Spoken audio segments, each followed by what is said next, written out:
place down by the sea. It ain't much, but it's enough for me.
Harmon, my man Harmon, he's hilarious, he's wonderful. He's not me on Facebook anymore, thank God. He was scaring me with that because he was so good at it. Yeah. Comedy Writers Guild. Comedy Writers Guild. It's a motherfucking Comedy Writers Guild. Comedy Writers Guild, CWG.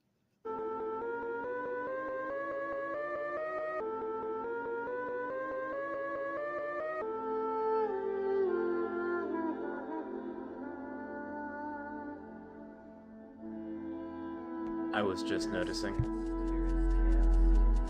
Signal if you can hear my voice. Here is test. Shoot a new one. It's a new. Alright, we're gonna shut down that because it's almost time.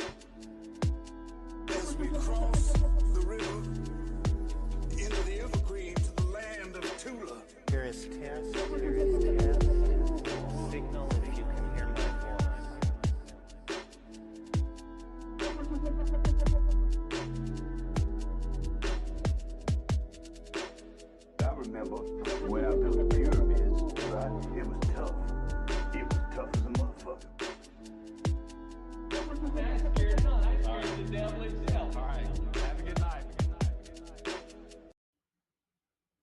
Yo, what's going on, beautiful people?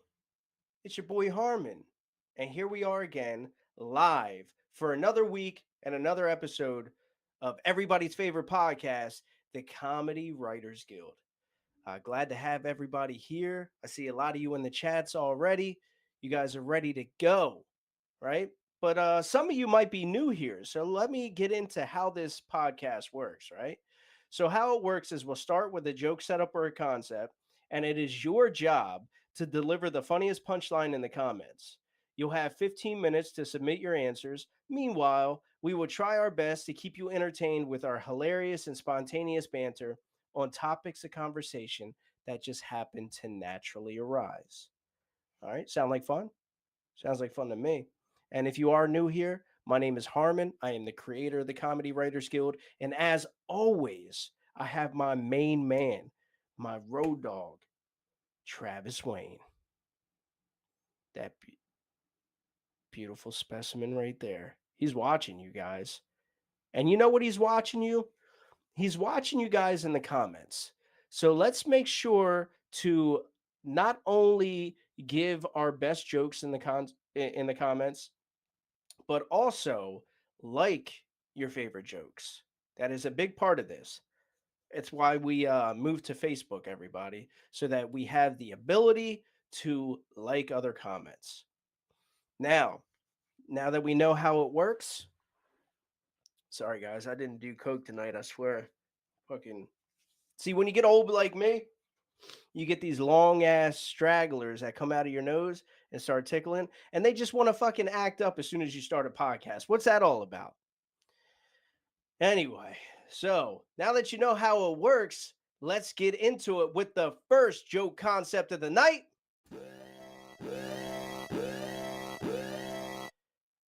Create your own Siamese twins. All right. So I thought of that concept this week, and I thought it'd be funny to just, see what you guys had, who you wanted to pair up. Who would be funny to see paired up as Siamese twins? And Travis actually added on to that for bonus points or just for fun if you want. Where are they connected? Because that would be interesting as well. So Travis, as always, has put it above here at the top of the screen. And now let's bring on our special guest. This guy, you might have seen him at the Kill Tony Arena event in Nashville. I forget when that was. April. And back in April, that's right. When me and Travis went there. Me and Travis got the pleasure to see this guy live. And you might also recognize him from his one appearance on the Comedy Writers Guild. Now, let's give it up for a special guest spot on the Comedy Writers Guild. We have Matt DeWalt Adkins. Hey, what's up, brother? Oh, nothing much, dude. Just hanging in here, chilling. Well, Just smoked a little joint. Sweet, man. Thank you for coming and smoking a joint with us. We appreciate it. I appreciate you guys reaching out and wanting to having me on here. Yeah, absolutely, man. I always enjoy watching when I'm able to catch it. I love fucking watching it and shooting the shit with everybody and seeing everybody's joke concepts come together. Yeah, and you also kind of got your time cut short the one time you were on here because your fucking phone died.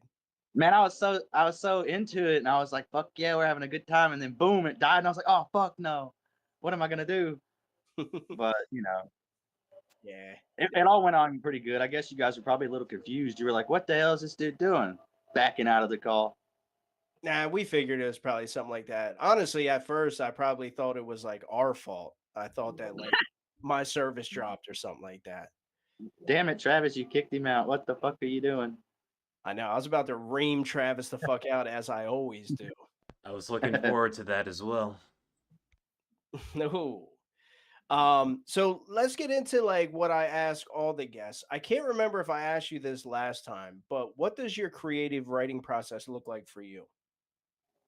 No, I don't think you did ask me that last time. I don't know what all we talked about, but I don't know, man. It's kind of either I sit down and I just write some things, or more times than not, I'll be like working or something, or driving in the car or something like that, and you you think of I don't know, you see something and something hits you and you just kind of get a joke idea out of it, like you might see a red car. I don't know, like I'm trying to think. Let's see. Earlier, I seen this car. I was driving to Walmart, and it was a Subaru Tribeca. And a silly little thing I thought was like, oh man, because let's see, I was like, oh man, imagine if this girl, her sister, was named Becca, and then she got mad at you for banging her, but then you told her, well, I don't know why you're so mad. You was driving around a Tribeca, you know, something like that. Just a silly little.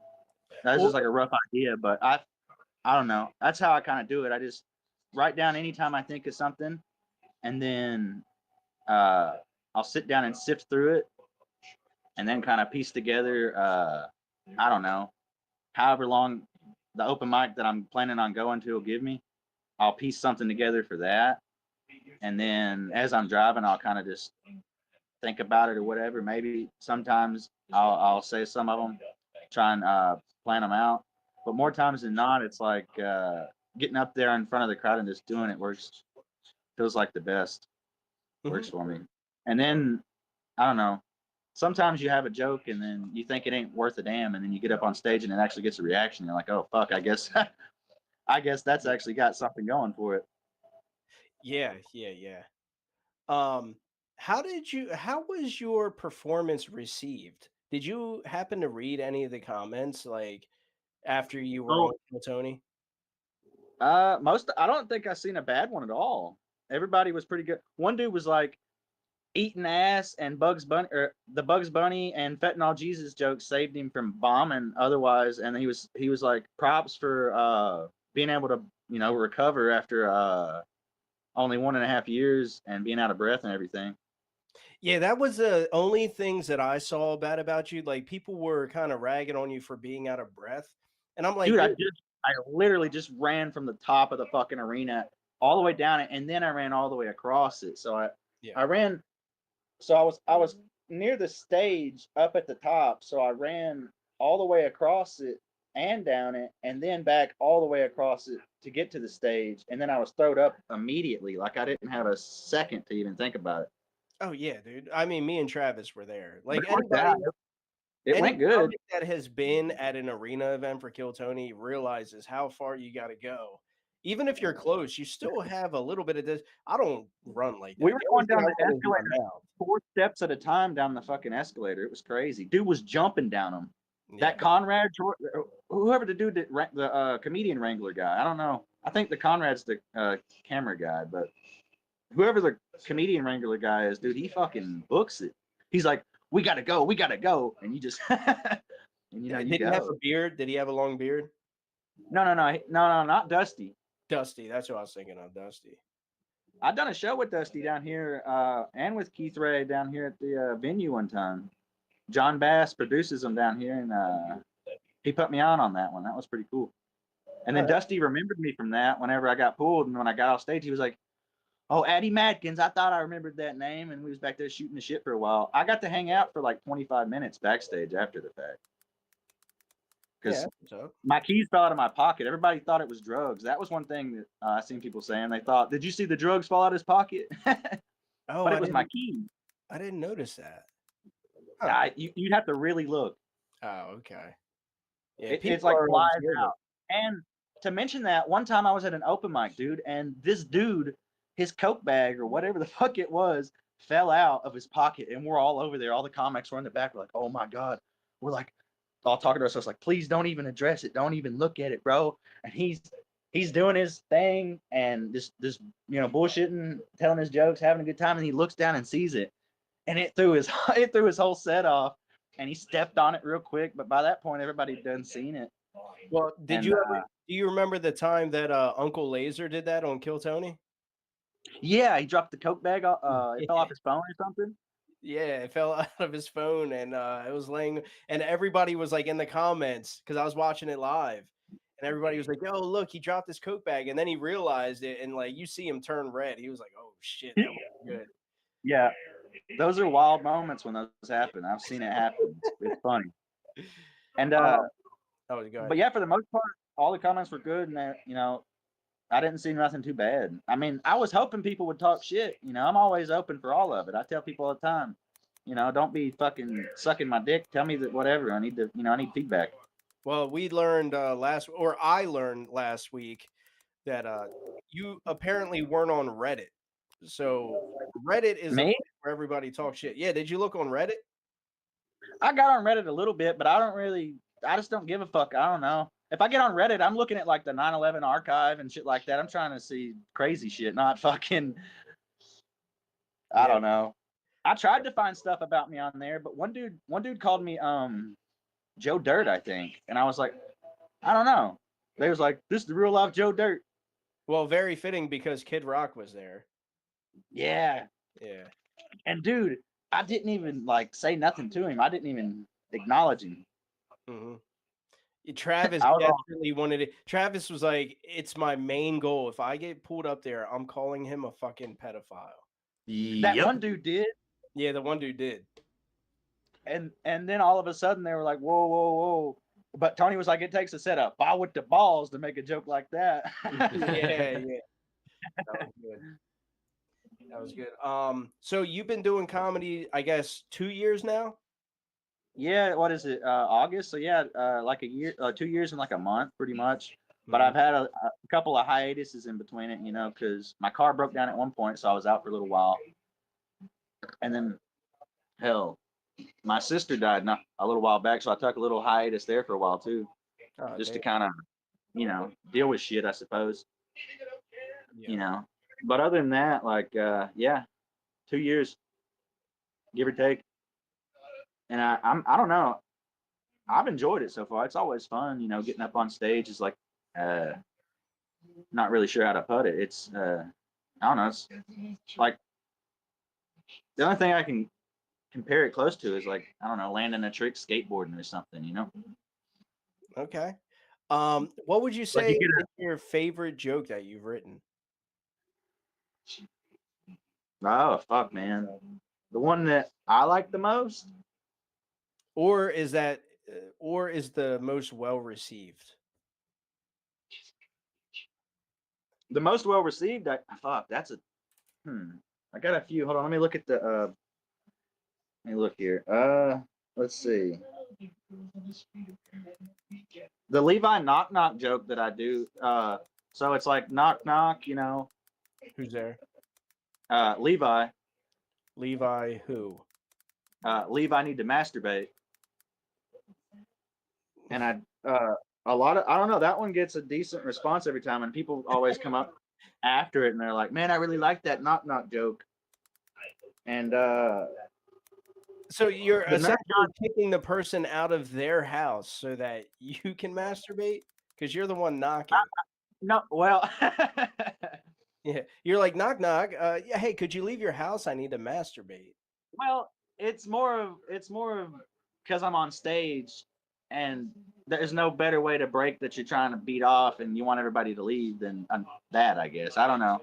It's just silly and goofy, and I think it's funny. Dude, that's a reverse knock knock joke. Now I'm writing this down because I want to write my own reverse knock knock joke. Thank you. You inspired me. And fuck, man. There's let's see, that it's a newer one that I've been working on, but I have a joke about girls say they want to freak, but all of a sudden it's a problem when I want to shoot Nerf guns in their cooter at them. I mean, not Nerf guns, but I want to shoot tampons out of my Nerf gun into her cooter. You know, all of a sudden it's a problem. And that one always gets a big old response every time I've done it. Yeah, I saw you post it the other day. That one will receive for sure. Let's see. The Bugs Bunny one always gets a good. People always like that one. That one's just silly and dumb. Yeah, can you take that one for the people that forget it? I just watched it a little while ago, so I remember it. Oh, yeah. So it's like, you know, people look at me and they say, "Man, he's built like Bugs Bunny," and you know, I get it. You can tell looking at me. It's kind of true, but you know, it's fucked up. I eat more than carrots. I eat ass too, and you know that usually gets a pop, and then I let that rest for a minute and let everybody simmer down or whatever, or if nobody says nothing, whatever. And then I come in with the, Yeah, nowadays they have this slang talking about cake when a girl's got a fat ass. Well, I say that too, but for me, that's carrot cake when I see that thing walking by. Oh, girl, let me get a piece of that. But I didn't get to do the whole thing at Kill Tony because I was winded. I was so tired I wasn't able to fit it into a minute. I wasn't able to fit everything in there like I wanted to. I don't know. I like all my jokes that I do, kinda, but my favorite one is that fucking black. My first one that I wrote was the simple and stupid was why do black people not do magic, and it's because the police know all their tricks. I'd never seen it done. I looked it up. I couldn't find it nowhere, so I claimed it immediately, and I tried to add on to it or nothing, but I think it hits the hardest is just kind of like spaced into a short little area. I'm not sure. I think my style is more of like just throwing shit, like not throwing shit, but like this random, like one-liners and stuff like that, more so than long drawn out stuff. Yeah. Like, but I try to work on the long drawn out stuff sometimes because I want to be able to do it. You know, I want to be able to do it all. Yeah. That's part of it. Because, you know, like I got raped by a ghost thing. I want to figure out how to make that into a bit because that could be a whole thing. What's the I got raped by a ghost thing? Well, I got raped by a ghost. Like legit. I think that's what I thought when it happened, at least. I don't know.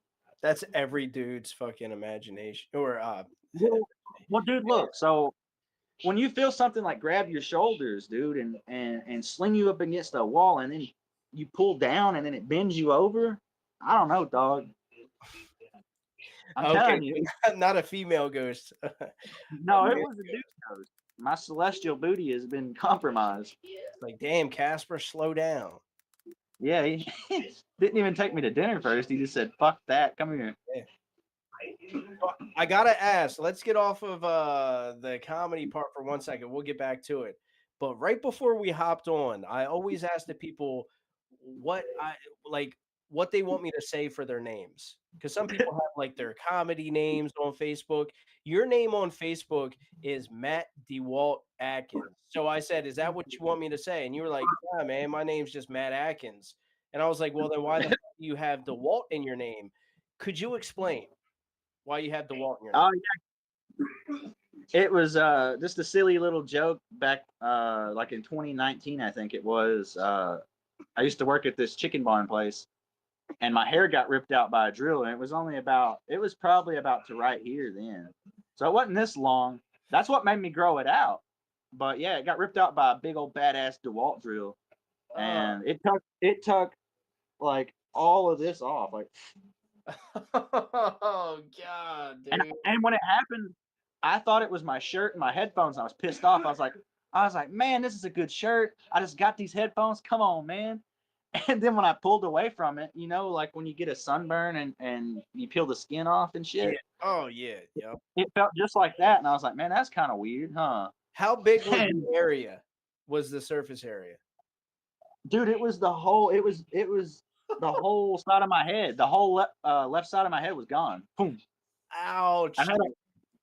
My hair was long enough to where when I fucked with the guys when it happened. I fucked with my crew lead at the time. I walked up and I took what hair I had over here and I swished it that way, you know. And I came up and I was kind of looking away, and I was like, "Hey man, we got a problem." And I was like this, and he was like, "Yeah, what is it?" And then I turned. I said, "Something happened down there," and I did that, and he just seen all my hair missing. He was like, "Oh, what the fuck?" And then we all went down there and looked at it. It was just all a big old black ball. It looked like because it was all wet, but it was probably like the size. I don't know. It was like the size of my dog ear. Were you bleeding? No, I didn't bleed. I bled a little bit, but I think what saved me on that was it being wet, maybe, and the fact that I let go immediately when it happened, and I grabbed I had it on this big badass pole, like it was a big old fucking hook pole. Was it a corded drill or a battery drill? No, I was corded, and it was like one of the like the one that looks like a jackhammer. Yeah. And your angle grind. I did a 180 with the drill. Whew, damn, dude. As a guy that's been in the trades forever, like, yeah, I've seen some shit. I saw one guy, he was luckily he was wearing a face mask, but he was using a concrete saw and he was cutting and it must have hit like rebar in the concrete and it jumped up and hit him in the face. Oh, Oh shit. it split his shit, dude. Golly. I wouldn't like that. Yeah, it was pretty bad. But It wasn't too bad. did it split him up? Like did it Oh yeah, he has a scar across the bridge of his nose now.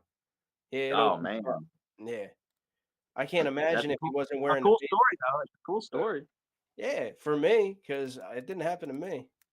Yeah, well, I mean, if it happened to you, you'd find a way to make it a fun little story, I suppose.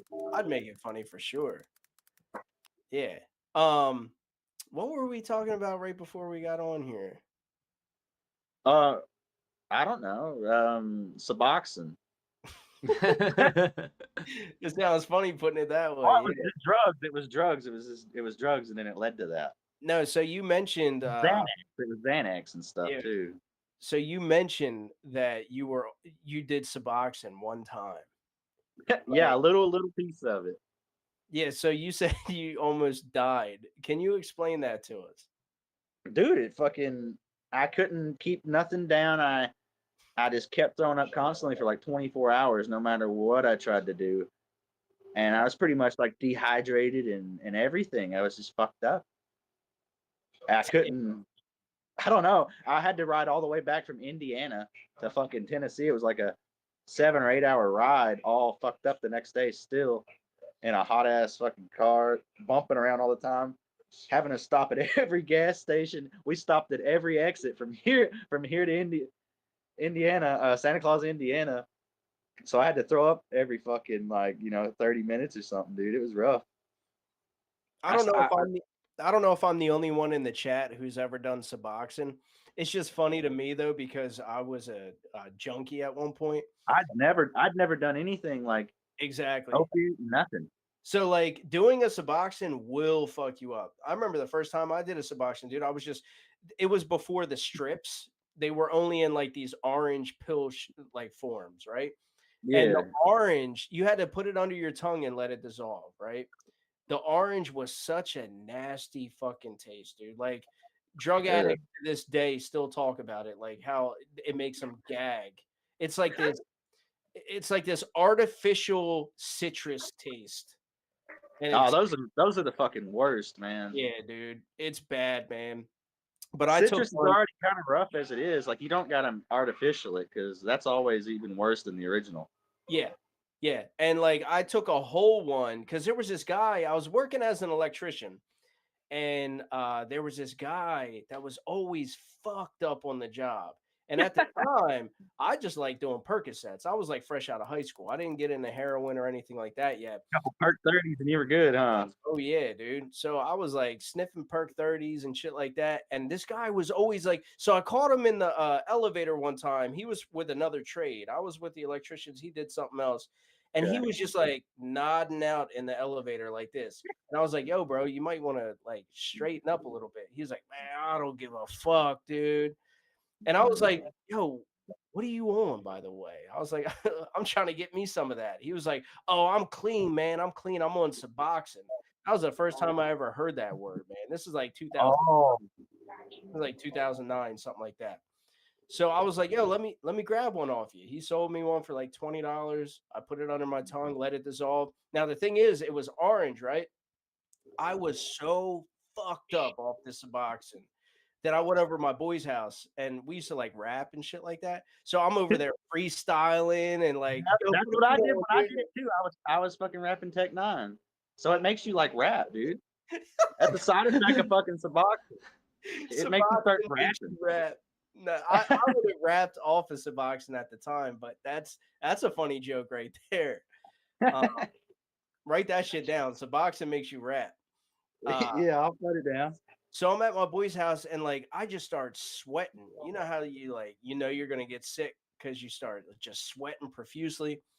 And I was like, I gotta leave. So I leave. I get in my car. I'm driving away. I had to open up the door and throw up outside my car. And every like minute, every 1 minute, I'd have to pull over and throw up again. But the shit was orange, right? So it Yeah. looked like I was throwing up blood. So I started getting Oh concerned. man. It was like this dark orange. It was like this Kill Tony behind me. It was like this blood looking orange. And yeah, kids, don't do drugs. They're fucking fun. Hey, Starburst will make you throw up fucking the rainbow too. I did that one time. I ate Starburst and I threw up fucking red and green and shit, and I was scared shitless, dog. I never ate Starburst for like 10 years after that, I swear. Yo, you treat your body good, man. Yeah, like you're like, nah, I never did drugs. I just smoke weed and do hallucinogens and all this. I'm over here like, yeah, one time I boofed a perk 30. No, I've never even done a perk or Valium, Xanax, none of them. I hardly even want to take a damn Tylenol, much less one of them. Good for you, man. I try to keep I want my body to be able to do it naturally for as long as it can without all the substitute shit.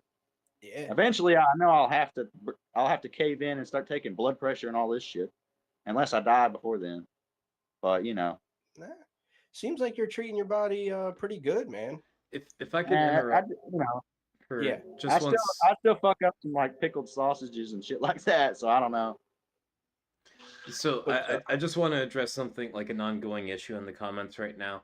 I feel like a pretty good percentage of the people in chat are not able to react jokes. So I just want to tell you guys, if you haven't done this already, try just open your web browser on your phone, whether it's Firefox, Chrome, Safari, whatever, and go to the mobile site and try that instead.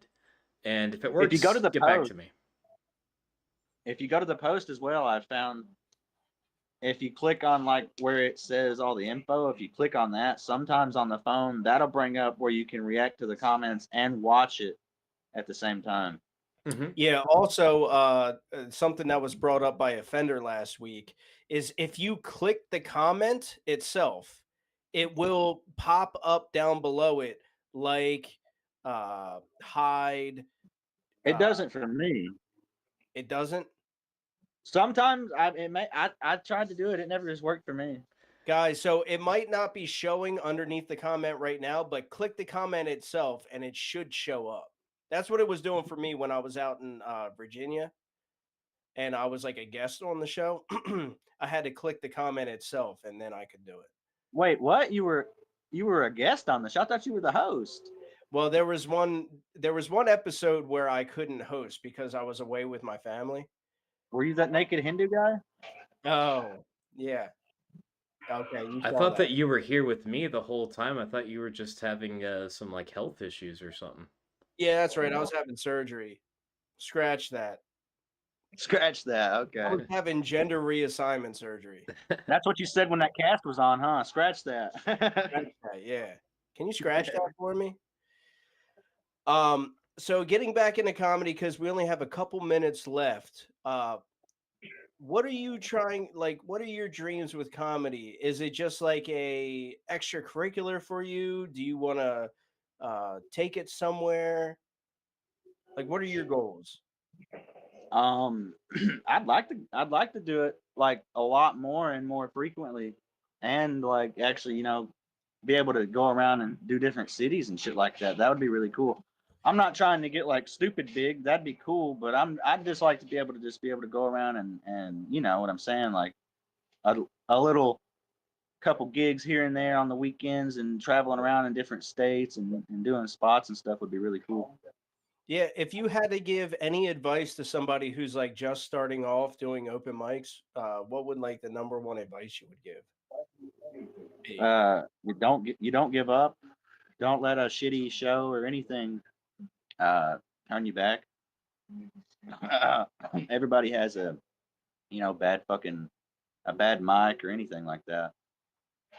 Yeah. And I've seen people that are headliners go up and smash and then come up after that and try and do some new shit and it not go too well. But they still, they don't let that fucking stop it. They come back, they rework the jokes, come back, and then it goes better. Or they scratch them entirely. But, you just gotta, persevere through everything and just keep writing. Write whatever you can write down any stupid little idea. Like earlier, I don't know. I was thinking about if I was at a Halloween party and it got shot up and I was dressed as Elvis, I'd be like, Elvis is leaving the building, and I'd get out that motherfucker. Yeah, and to do with your what was your joke earlier? What was the car? It was a Tribeca. Oh, Tribeca. Yeah. So you could say this is something that inspired me when you were saying that, like, if you hooked up with some girl and she had a sister named Becca and the chick ended up being lame, you could always try Becca. Yeah. So there's something there, but you have to add the car in somewhere. But it was just The something. car, yeah, you'd have to figure out a way to get the car in there. Yeah. But That's the thing with comedy, though, man. It's all about, like, that's why I love it so much. It's kind of like you have to rack your brain to figure out the perfect way to explain and get across the information that you're trying to do. like I also have like sketch ideas, like sketch comedy and skit little things that I also think about, and because I really love sketch comedy as well, and I watch a lot of that, so I have a bunch of that shit that I think about and write down as well, that like jokes I think that maybe it doesn't work as well on stage, but it would work good in like a skit. Yeah, more power to you. That just takes a lot of fucking time, man. Yeah, it takes a lot to do all that shit. Yeah. All right, well, that is our 30 minutes, bro. Do you have anything you want to plug, shout out, whatever? Now's your time for that. I don't think I have anything coming up. I just did a spot at the local venue 220. They always are cool. We're having another show in September, so that's going to be good. John Bass always produces those, and we've had a bunch of people come out to those. Like, we've had David Jolly and everything. So I don't know. I just hope it keeps going. I hope the local scene gets, more accepting of live comedy, and maybe it'll spread a little more. Hell yeah, dude. Well, I wish nothing but the best for you, man. You always have a platform here. I tell everybody, if you have anything that's coming up, maybe something big or whatever that you want to talk about, let me know. I'll have you on for a few minutes so you can talk about it, get it out to the people. And then go follow him on Facebook, Matt DeWalt Adkins. Hey, we never did the Edward Scissorhands and fucking Freddy Krueger. They should be conjoined people or whatever, the Siamese twins. That'd be kind of funky. That'd be dangerous. Sure. Yeah. Where would they be attached? What if they were attached at the fingertips? Or you could do the guy who did the human centipede and somebody else and have him attached at the other guy's ass. Oh, payback. Yeah, payback. I like it. But yeah, it was cool, man. I didn't even realize 30 minutes been gone. But yeah, that's cool, man. It was actually really quick this time. Yeah. Well, thanks for making it fun, bro. Yeah, I'll come back anytime. I'll hang around and fucking react to comments and stuff like that. Yeah, brother. Well, thanks for coming on, dude. Oh yeah, no problem. All right, man. Take care. Take it easy. Peace.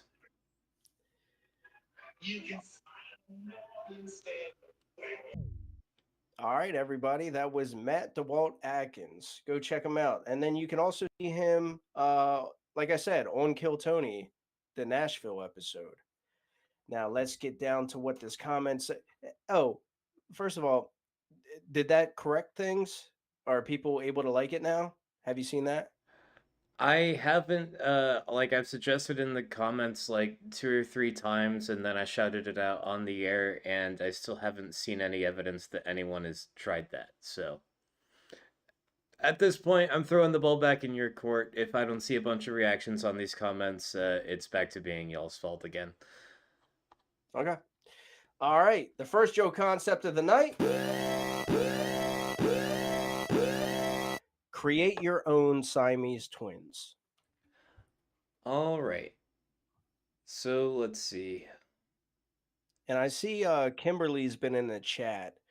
And when she first came in, she was like, I'm always late. We were only 5 minutes in when you said that. So you're not late. And you said, I can't see the jokes before I joined. but we only did one joke so far. So you're not that late. Mm-hmm. All right, and I also noticed that Kim's comment about boofing a dick got 5 reactions, so I better see at least one joke for the concept that also got at least 5 reactions. But let's see. Just due to the fact that people have been having trouble liking the comments, and a lot of you are techno illiterate. um, I'm gonna drop this here. Any comment that got more than one, I'm gonna read off. So first we have Kyle Yemkowski, and he said a paladin and a Palladian and a reptilian alien at the stomach, so they have to hug and make up. That one goes deep. Okay, yeah, a little too deep. No, you have to have schizophrenia to get that one. All right, next we have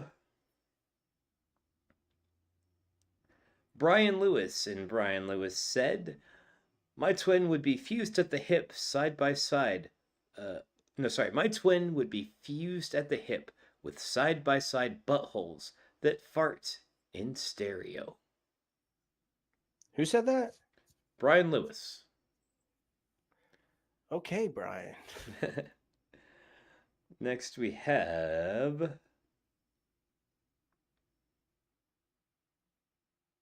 man, I gotta scroll just to find one with 2 reactions. Cole Burner, and Cole said the perfect Siamese twins would be a Westboro Baptist Church member and a gay man, so they have to experience it firsthand. And next we have Nat Holden, Siamese twins, but it's Jonathan Davis from Korn and the guy that was caught whacking off at the Korn concert.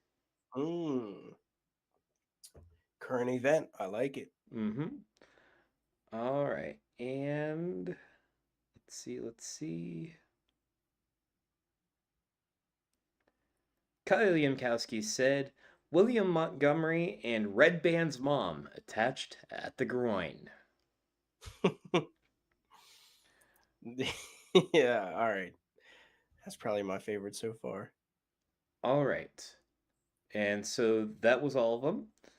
And okay, we have a 2-way tie for first place.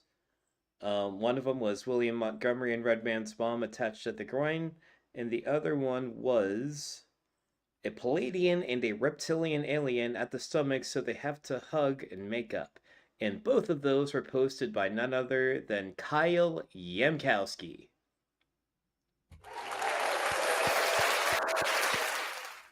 All right. Congrats, Kyle. I kind of wanted him on anyway because he just did a really cool thing on Tuesday night. For sure. All right, Kyle, you have the link. Come on on. Come on on. All right. Sorry, guys. I got to get situated. Second joke concept of the night. So, just sold my truck this week. So I was sitting in the DMV. What would make the wait at the DMV more tolerable? Kyle will say meditation. Yeah, give me 2 seconds. I'm trying to figure this out. It pops 2 screens up, so I hear double. Oh, gotcha. Okay, we're good. Why would that be? Yeah, why would that be? We're in a parallel dimension right now. Hell yeah. Are you using your mic right now, or are you using something else? I think I'm using my mic. I don't know. I could be tripping. Yeah, I think you're coming from a different source.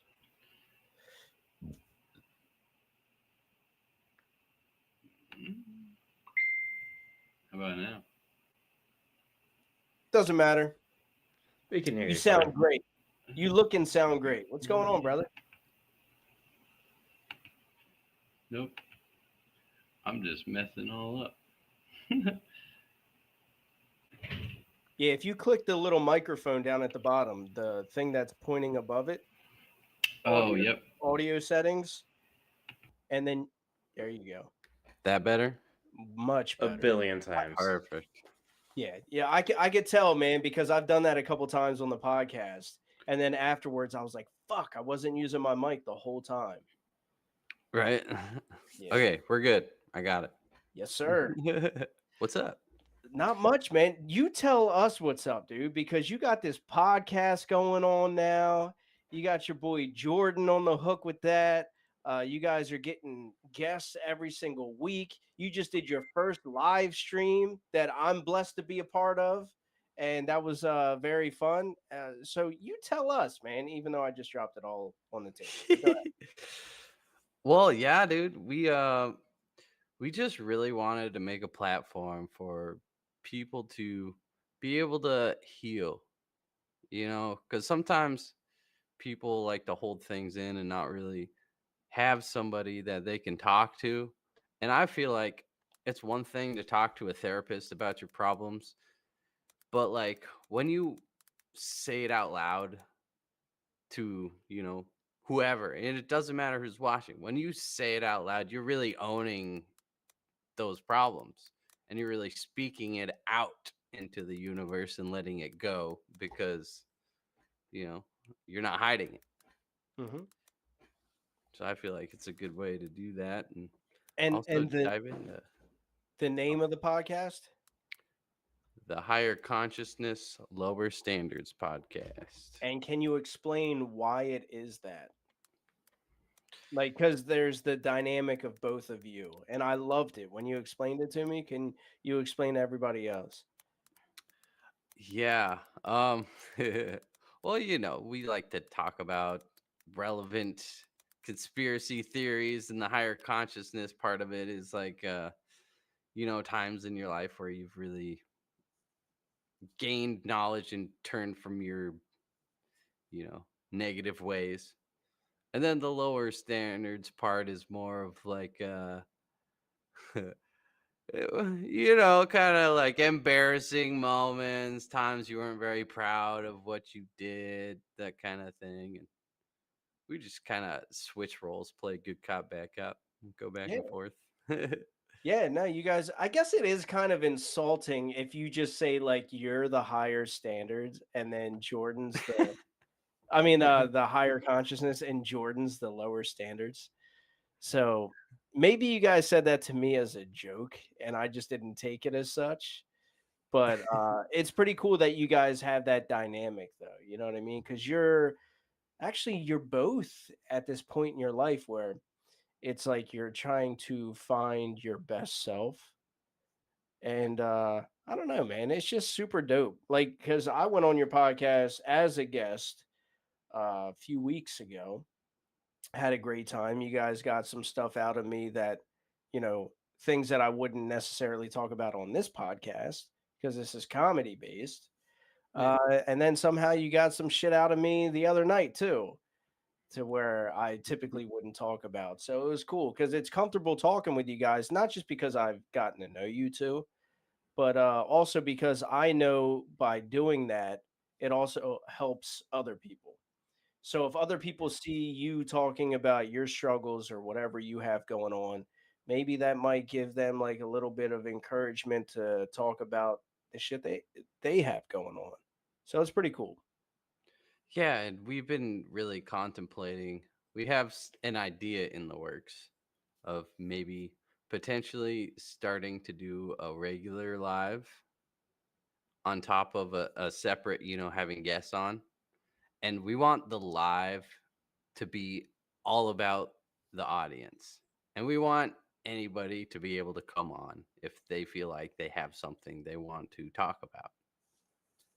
So it's really going to be for the people watching, and it's all about them. Yeah. Kind of like another podcast that I know. Mm-hmm. Nah, that's awesome, man. Yeah. I was actually thinking about that as well a little while back. It's not something that I mentioned to Travis because I have so much going on right now that I couldn't even fathom doing anything else. But CWG After the Jokes podcast. So, like, where it would just be us talking about shit, like maybe current events or whatever stuff we have going on in life. But just a spot because you're right. It is almost, not almost, but it is therapeutic to just talk about things. So I don't know. I Right. dig what you guys are doing, man. And I'm excited and I'm here to promote it and push it out any which way I can. Dude, like we honestly would never have I would have never met Jordan if it wasn't for you. And we never would have even thought of jumping on a podcast together if it wasn't for the Writers Guild.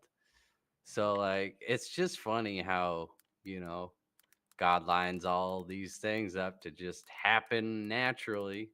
And then next thing you know, everything's beautiful and flowing. And you Yeah. know, they say hurt people, but the part that they fail to mention is also healed people heal people. Ooh. Yeah, because they do put emphasis on the hurt part. Yeah. I never thought about that. You're right. Leave it to Kyle, you know, to bring this type of shit up. Nah, that's fucking dope, man. Like I said, I'm excited to see it all, see what you guys come up with because it's pretty cool. You had Bear Love on the other day. Well, you just dropped it the other day, but you had him on what, last week? I think we're about 2 weeks behind on our. We're trying to keep it in case something an issue happens, so that way Mhm. we can just keep the ball rolling, no issues whatsoever. Yeah, we don't have that luxury with a live podcast, but no, that's cool. Yeah, dude.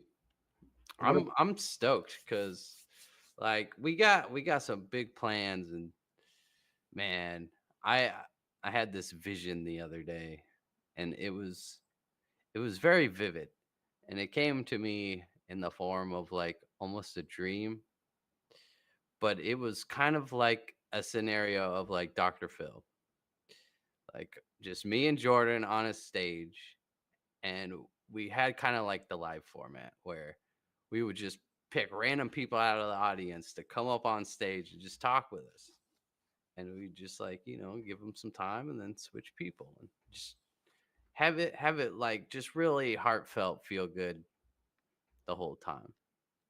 I think I don't think anybody does that really. I know Kill Tony kind of does that. Because they have the bucket pool, but yeah, that's I can't think of anything like that. So that's pretty cool. Yeah. Yeah, fuck yeah. Um, what's a good way that you would kill time, or what would make the wait at the DMV more tolerable for you? What would make the wait at the DMV more tolerable for me? I would definitely just be sitting there making silly faces at people, you know? Little kids just get caught making faces at little kids and shit. But just to let you know, that's the wrong answer. If people aren't saying put on the Comedy Writers Guild and watch it while I'm waiting, that's the only Mm, acceptable answer. true. You know what? And I'll have to put it on speakerphone as well. Yes, especially if there's kids around. Yeah. But also, a second acceptable answer would be putting on your podcast. So, guys, go check out the podcast that him and Jordan have going on.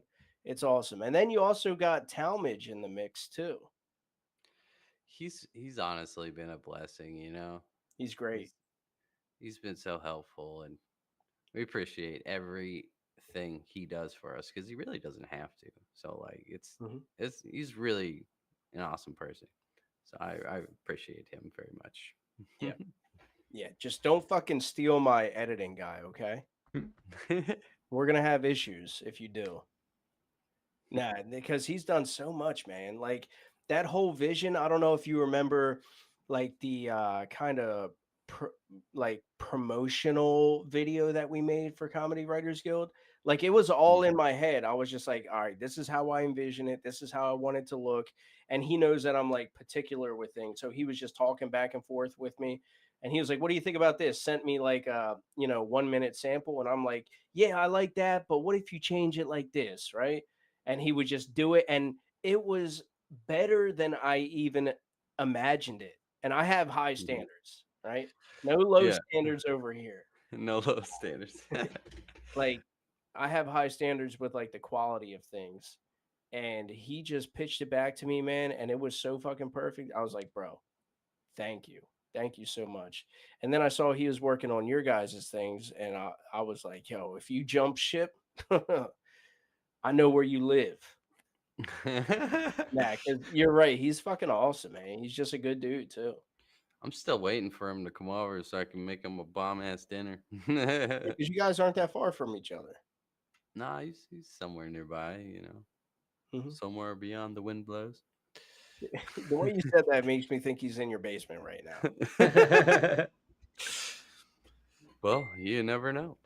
Yeah, Yeah, he doesn't right. got to be in anyone's. He literally enjoys doing it, which is crazy to me because to me, editing video, it's every bit as enjoyable as like locking my balls down in a vice grip and just smashing it with the hammer over and over for 5 hours. Yeah, this is why I never asked Travis to edit any of the videos. Yeah. Well, just don't scare Talmadge off with offering a game of Naked Leapfrog. I haven't heard from him since then, so Yeah, that's great. Now because he did audio, and then he was like, you know what, I'd like to get into the video side of things. He pretty much asked me, I believe, in the beginning. He was like, hey, you mind if I edit a couple things and try some stuff out? I'm trying to work on it. And I was like, do I mind? Fuck no, go ahead. And he was just great. So yeah. But that is coming up on the 15 minutes now. So let everybody know where they can find you. you can find us find me on Facebook. The Higher Consciousness, Lower Standards podcast. Tune in. Otherwise, you're going to be dealing with some higher standards and lower consciousness. Come on, guys. Yeah, get it right. Get it. We also have a Facebook group now. So it's all about the podcast. So. I think I suggested that to you guys. Not to take any credit, but yeah, Jordan didn't want to do it. He was like, "Oh man, it's so much work." But yeah, we got to get to that.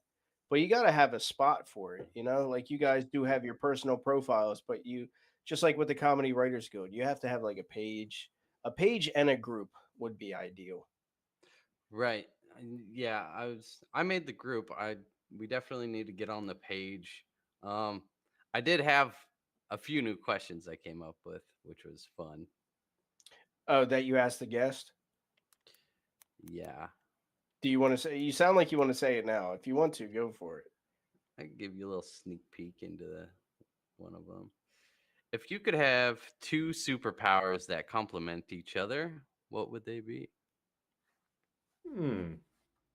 That you had to throw in complement each other. Mm-hmm.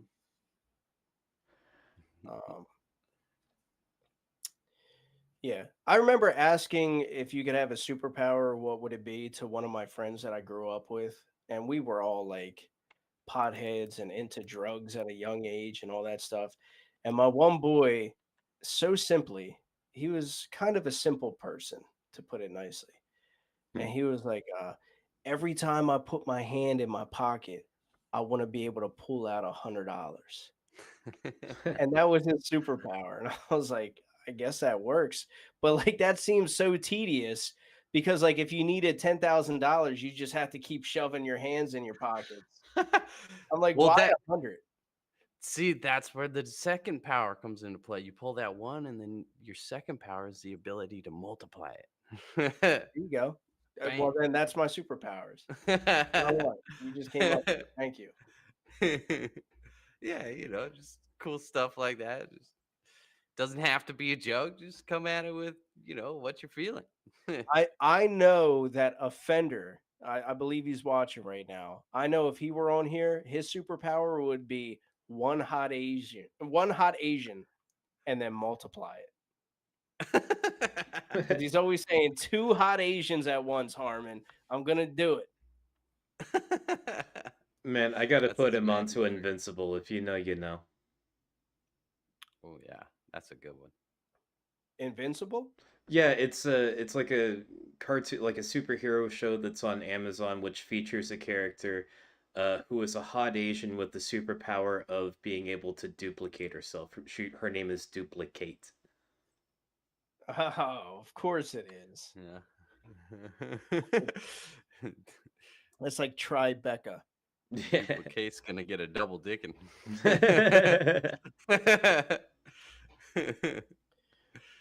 All right. Well, you got any more questions for the people that you were going to ask them, and then we're going to let you go? Oh, well, the other one that complemented that question was, what about 2 superpowers that don't work together? That's tough, man. You're really Right. putting your people on the spot. Yep. I'm going to get back to you with an answer. Sure, yeah. That's the whole point. We want to get people's brains working. We want to get the mind juices flowing, Yeah. Get that kundalini activated. You're going to give me a fucking stroke. That's what you're going to do. And not a good one. Well, somebody's got to get one out of it. Yeah, we know you're not. Yeah. All right, Kyle. Well, it's always a pleasure, dude. Thank you for coming on. Thank you for helping out with everything that you do with everybody in the Comedy Writers Guild. And thank you for staying positive and being yourself. Man, I appreciate it. Absolutely. I will always be positive, and that's positive. Damn right. Namaste. Have a great day. Nama go. All right, peace, man. All right. Everybody knows and loves Kyle. I don't have to shout out, but go follow his podcast. It's great, man. It's a good time. All right. Second joke concept of the night. What would make the wait at the DMV more tolerable? Let's see. What'll it be? All right, so I scrolled through a little bit earlier, and you guys are doing a much better job with reacting to the comments. So I'm going to go ahead and read the ones with 3 or more reactions. All right, so first we have Ben Foose, and he said, "It would definitely be more tolerable if I could get a hunting license and watch NSFW content while I wait for my license. Call it bucks, trucks, and titty fucks." That was a mouthful, but it was good. I like that a lot. Next we have Kerner Steve, and he said, "Put on Comedy Writers Guild while I'm waiting and watch it." All right, bring him on. He wins. Love the pandering.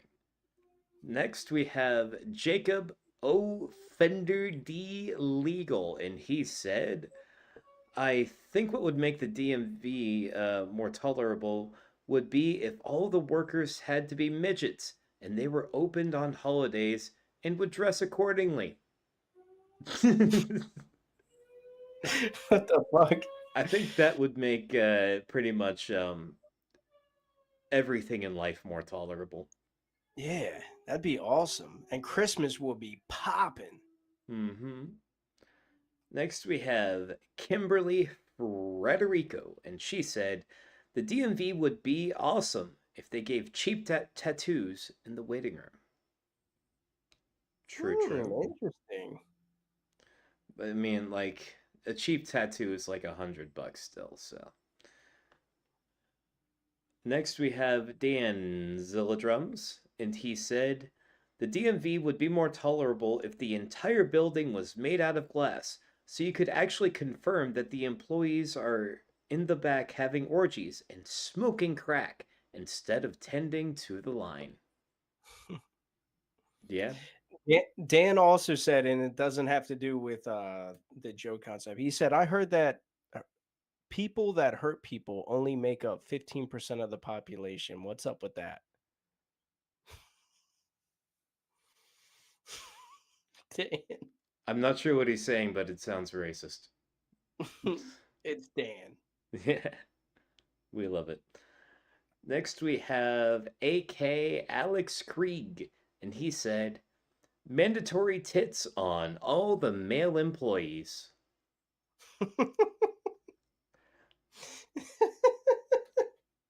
I don't know what you mean by that, AK, but I do. What does he mean? Mandatory tits on all the male employees. As That's in, fucking great. like they have to get implants, or like big titty bitches got to come up and put their titties on them. I guess the men get implants. And that's what I took it as. Yeah. Like it's funny. Like the way my brain broke it down to make it funny was the fact that like you're making it mandatory that guys get implants just for like your convenience. And it's funny thinking of AK sitting at the DMV, just like looking at a dude with tits. That's kind of my shit is shtick.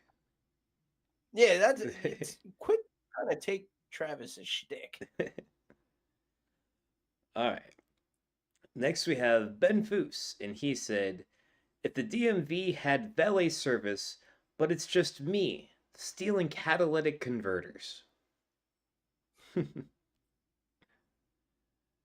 Next we have Alex Krieg, AK said, tossing one of those stadium beach balloons around. Oh yeah, that's fun. Fun and wholesome. Dan Zilladrum said, $1 off your fees for every minute you wait. And jerk-off booths. I'll take either one of the two. Hell yeah. Fuck a Kundalini, I am jerking off at the DMV. Ben Fu said, people leaving their fuck trophies, parentheses, kids, at home would make everywhere tolerable. Yeah. Yeah. If it were only that easy. Yeah. Next we have Blazing Nana, and she said, the DMV would be more tolerable if it was next to a 420 lounge and the exhaust fans drew the smoke right into the waiting area. Hell yeah. And that was it. All right, so let's hit us with a refresh here, because there were a couple of them that had like a lot of reactions. Yeah, I'm kind of curious. This one I don't know. Yeah, let's see. Scrolling. All right, I think we have a winner. Let me just scroll down a little bit further to confirm that. Scroll. Okay, yeah, that was the winner. Okay, so the winner of the second concept with a total of 7 reactions was, the DMV would be more tolerable if the entire building was made out of glass, so you could actually confirm that the employees are in the back having orgies and smoking crack instead of tending the line. And that was none other than Mr. Dan Zilladrums. Hell yeah. All right, Dan, you got a link. He knows how to get on. So before I read off this next Joe concept, now that we have some folks in here, there is going to be a little special treat announcement at the end. Not just an announcement, but special treat altogether. So you guys will have to wait until Offender comes on. All right. Ooh. That being said, let's get down to what this podcast is all about with the third Joe concept of the night. celebrity autobiography and its title. So you pick the celebrity, they do an autobiography, you make up the title. Dan, How's it going? what's up, brother? Not much. I'm waiting to see. Okay, now I can see you guys. It's always doing that. Always. Oh man, how's it going? Good, man. Good. How you doing? Not too bad. I don't understand why saying FBI statistics automatically makes you racist. Yeah. FBI. I didn't make the statistics. Mhm. The FBI did. Yeah, no, It's a federal bureau. You take it up with them. Yeah, I won't touch on that. But yeah, so how are things going with the TikTok? It's ticking and a talking. That's the stupidest thing I could say. One would assume so. It was such a boomer response. The drum thing is doing excellent. I have an exciting thing tomorrow. I'm going to try to play 22 Slipknot songs back to back. Jesus or as 50 Cent says, or die trying, you know? Yeah. Yeah. Which is probably what's going to happen. The comedy stuff, I finally got live access on that. I'm putting some things together. I'm trying to teach myself how to use like OBS really quick over the next few days. I have a camera on the way right now. This should be the last low definition appearance I hope for. Did you get the camera that I sent to you? I got the I got the next one up.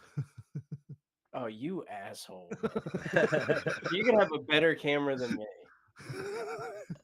You know what? That's funny too, because before we got on here, Travis hit me with like a backhanded, it wasn't even a compliment. It was just a backhanded insult where he was just like, oh yeah, I'm getting better in school and I could like essentially make your camera look better and all that. And I'm like, what the fuck is that supposed to mean, dude? I look magnificent right now. I thought your camera looks great. Thank you. I'm looking on another TV and I'm really thinking it's my the varying like internet connections on different TVs and stuff, because off the computer everything looks perfect, and then on like an older TV it seems to like piss out at like 480p or something like that. I don't know. Probably. Comedy, huh? Comedy. Yeah, but dude, I want you to get into that character, man. Yeah. Did you drop that guy? I'm not done yet. So here's what I've been doing. I've been building. It's going to be a thing where there's like backgrounds and like noises and shit. Like I have some of the noises set up, right? So like, and I've been making like all like royalty free stuff. So this whole thing can't be like, I can't get in any trouble for anything. So like just noise here. Like if you're sitting in a city, right? You know, some shit like that. And we're talking to people and stuff, interviewing. And I got this guy over here.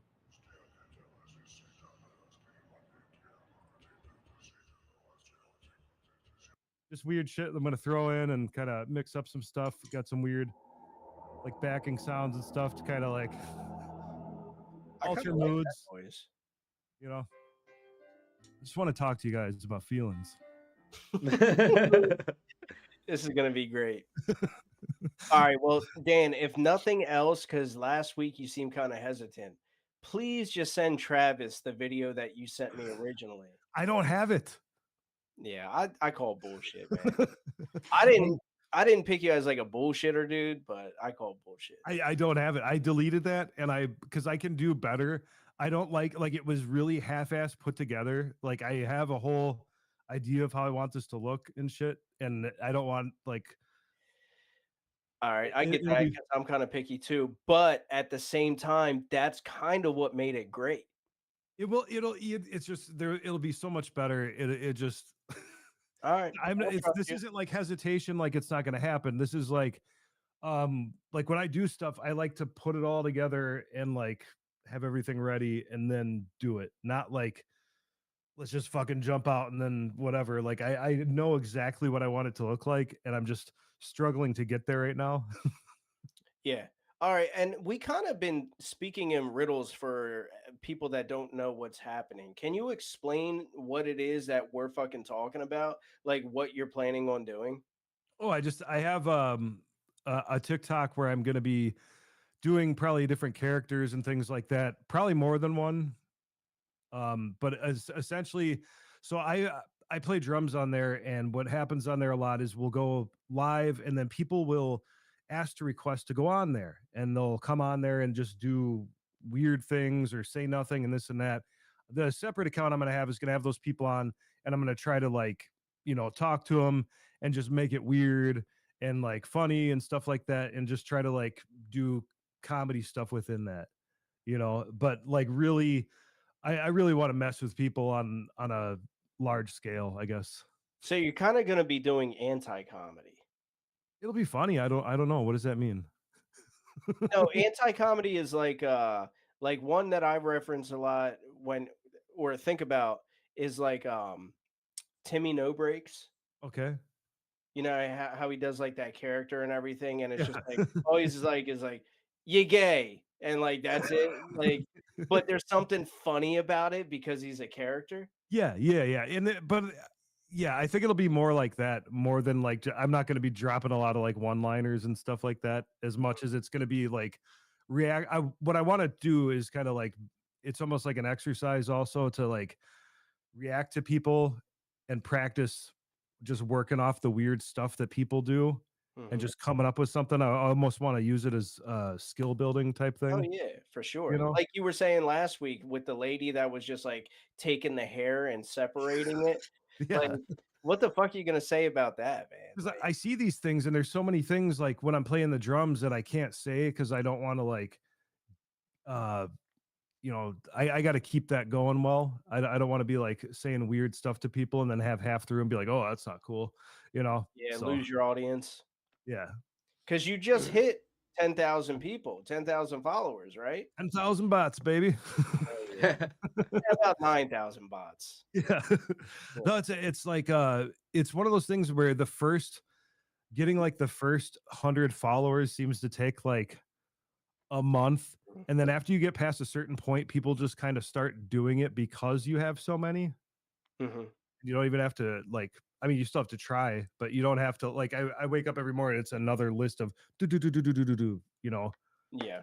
Just because it passes by and people are like, oh, that's a bunch. I'll also do that. So when I blew up on TikTok is because I made a video that ended up getting like just over 1 million views. Nice. Yeah. And this was crazy though, because like what the ratio looks like. So typically if something has like 1 million views, it might have like 100,000 likes or something like that. Yeah. It's like 10 to 1 almost. Yeah. This one had a little like a just scratched over 1 million views, and I had almost 500,000 likes. So that Really? was like unbelievable. Like, so every other person was liking it that People saw are it. actually looking at it, interacting with it. Yeah, yeah. That's And awesome. it was one that I didn't even think was going to blow up. Like I had ones that I put all this time into and like Yeah. was creative and thought about it, and I'm like, yo, this is the one. Like I was happy with the product, and that one maybe got like, I don't know, like 15,000 likes or something. But Yeah. then this one blew up. I was like, damn, man. And I'll send it to you guys, or I'll put it in the group later or something. It's not my best work. I'm not even like really happy with it, but it blew up. And then that's when I got like all the followers that I got, but I haven't. And then right after that, I kind of fell off of TikTok because Yeah. I was a new dad at the time and I had to take care of the kid and all that. But yeah, it's hard like figuring out TikTok's algorithm. It's like the most tricky out of all the platforms, I think. Yeah, I don't understand any of it. There's no real like I've been doing kind of the same thing this whole time, and now magically it's working. I don't know. I mean, I'm consistent and I try to like keep it entertaining.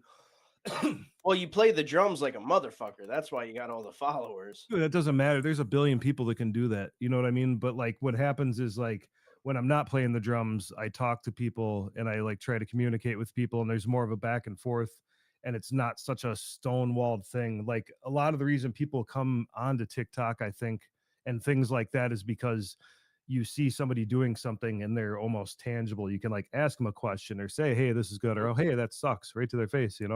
Like, Yeah. Do you ever get any hate on there? not from anybody real. I always get like, I swear to God, like I had an interesting amount of people after last week's podcast all of a sudden popping in for a couple minutes, suddenly like trolling my thing for like 5 minutes. But it was like people that weren't like, they're never good at it. You know what I mean? Well, that's why you came up with the character. Well, it's never good. It's always something like just really like really childish and something where you like get under my skin if you're gonna do this. Like try, like Well, you know what's funny, dude? I watch your drumming TikTok. Usually it's like late at night and the kids are asleep and everything. I'm about to fall asleep and I'll hop in there for like 15 minutes. yeah. And it's always funny to me because like these people are seeing you kill it on the drums, but they have no idea that you're fucking hilarious, right? So because you're almost like a robot, and I get why you do it because like that's how you gain people. You're like, hey, thanks for the like, or hey, nice to see you in the chat, and it's like that's not really you.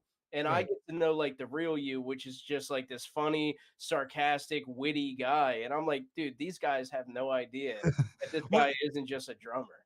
well, it is a job in that sense, and you almost have to like you have to keep doing those things in order to like keep it moving. Otherwise it fails eventually, and like you have to like keep it encouraging and keep it interesting. If I'm just sitting there, never contact, like looking at people, never addressing anybody, those are the ones people just never mind. But because I'm, generally talking to people and reacting and not ignoring everybody, even if it's like the generic shit, like thank you for this and that, whatever, it's at least some kind of like response, and I think that helps. And then eventually you can kind of like mesh the two ideas together. You could Well, just be yeah. a character playing the drums. Well, maybe because see the thing is with the drums too is because I'm so busy doing all this, I can't really have a full-on conversation with people over here. Yeah. So when I am like when I don't have to do all this at the same time, I'm gonna really be able to like, Yeah. put them to work mentally. Yeah, I know you're going to, man. All right. Well, that is our 15 minutes, bro. Thank you for coming on and being a part of the podcast too. Everybody go follow him over at Danzilla Drums. Thanks for having me. We'll talk about Israel next time, I guess. Yeah, next time. There's always next time. Oh, before you Never. go, me and Travis were talking about it. I think I have something that I would, if you have the time, I need you to help us out with the podcast. Yeah, sure, whatever. All right, cool. I'll talk Right now or No, I'll talk to you. okay. It's about next week's episode. I think I gave you a little bit of a rundown. I'm slow. I'll have to look over messages. All right, again. yeah, don't worry about it. All right. All right. Have a good one, everybody. Later, bro. Peace. All right, that was Danzilla Drums, and the third joke concept of the night. Celebrity autobiography and its title. All right, let's see. Hopefully you guys did as good of a job reacting comments as you did last time. Let's see. One Sancho, I see you in there. If it's not working, try tapping the comment. Should bring a drop-down menu. If that doesn't work, use the mobile app. All right, let's see. First we have... All right, Kerner Steve. Steve said, George W. Bush, indestructible passports. Hell yeah. 'Tis the season. Next we have AK Alex Krieg with Alec Baldwin, how to pull it off. Next is Jacob Offender D. Legal, and he said, Tiger King, Mufasa's Revenge. And next we have Phil Lombardo, and he said, he spelled it wrong, Saline Dion, all the coke I've ever done, probably. I also love how Jacob Offender thinks that a lion was a tiger. Yeah, but yeah, that always surprised me because I grew up like heavy into like Discovery Channel and National Geographic and all of that. And then there's like grown adults that like look at like a tiger or a leopard and it was like it's a lion. Just misassigning it. How could you? Is that the Tiger King and then referenced a lion? I think he had some lions too. But anyway. Next we have Brian Lewis, and Brian said, Dolly Parton, 9 to 5, Double D forever, holy tits. I actually remember going to Dollywood for the first time as a kid. I didn't even know who Dolly Parton was. I just remembered seeing a billboard on the way to the amusement park with just this hot blonde chick on it, and I was like, huh, I wonder if she does porn. I still wonder that. Yeah, I think the gayest thing you can ever say is I remember going to Dolly World for the first time, which like means that you've went multiple times. Actually, no, I've only been once, but I want to go again. It's actually sick. No, you should come with me. Are there tits? Probably. Okay, I'm down. Let's go. All right. Next, we have Mr. Kyle Yemkowski once again. The Rock, stuck between a titty and a hard place. I'm not sure if he misspelled titty or if that's supposed to be a different word, but anyway. Next, we have Brian Lewis, and he said, Danny DeVito, life is too short. That's the name of Herman's autobiography. He can't be jacking autobiography titles.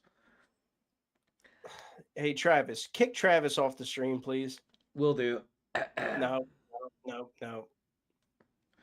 All right. Next, we have Jamie Lynn, and Jamie said, Kim Kardashian, The Dick Chronicles.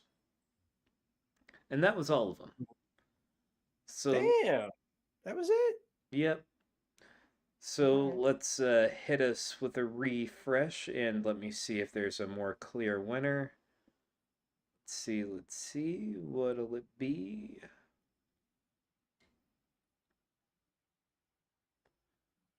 Okay. So it is looking like the winner with 5 reactions is going to be Danny DeVito, Life's Too Short, and that was none other than Mr. Brian Lewis. All right, Brian, stand by. You are getting a link. All right, link's in your inbox. Go ahead and check it out. Join on as soon as you can. Hell yeah. There was another comment in here that caught my attention. Let me scroll up and find it because it really had me taken aback. This comment was from Mr. David Arbor. David said, Who that sexy guy with the taco meat out with them glasses? He got that mustache and them glasses. He looked like he ready to just get sexy on something, like really just rub something on something. He a good looking man. That's Tom Selleck. You're watching an episode of Magnum PI. That is Tom Selleck. No, do not be confused. He knows he is watching an episode of Comedy Writers Guild, and that man is Travis. Doubt it. Listen. There's a reason why I pick my co-host the way I do. All right. I know he's going to be attracting the who was that? David. He's going to be attracting the Davids of the world. David Arbor. It's always Davids that I'm attracting and never fucking chicks. I'm flattered, don't get me wrong, but it's never my target audience. But anyway, I think we have another concept to introduce that takes a little bit of extra introduction. Or just fucking leave, that works too. Hey, what's up? Our host is gone. Okay, there he is. I'm flattered, don't get me wrong, but it's never my target. Brian, you're gonna have to turn down your TV or whatever you got us on. What's up, bro? Hey, nice shirt. Hey, what's up, our host Scott? Oh, there I am. Yeah. Can you turn down your TV for us or whatever we're playing on? And also your camera back on.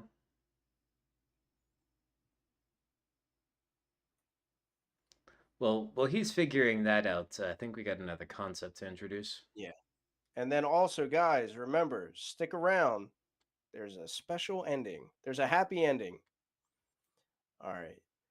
Fourth and final Joe concept of the night. And Travis actually has a couple of examples pulled up. All right, one moment, Brian. This one is a haunted house, and I feel like I feel like people won't understand that one, but it's like a meme that's going around. It's been going around. But Travis, if you can pull up an example of what that's like. Yep. Yeah, I got it up on the screen. Right above my head. Right there. All right, cool. I don't know which one. Okay. Haunted house idea. A poorly lit Walmart littered with people you haven't seen since high school. Yeah, my idea for that one was a haunted house, but you can't wear shoes, and Harmon is the ghost. Haunted house. That sounds like heaven. Yeah, so and then another example.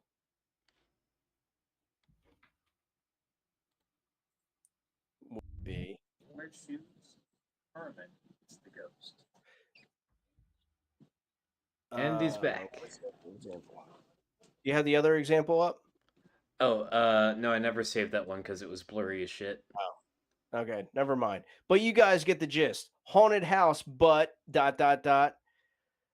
Brian, what's up, dude? I would say connectivity issues.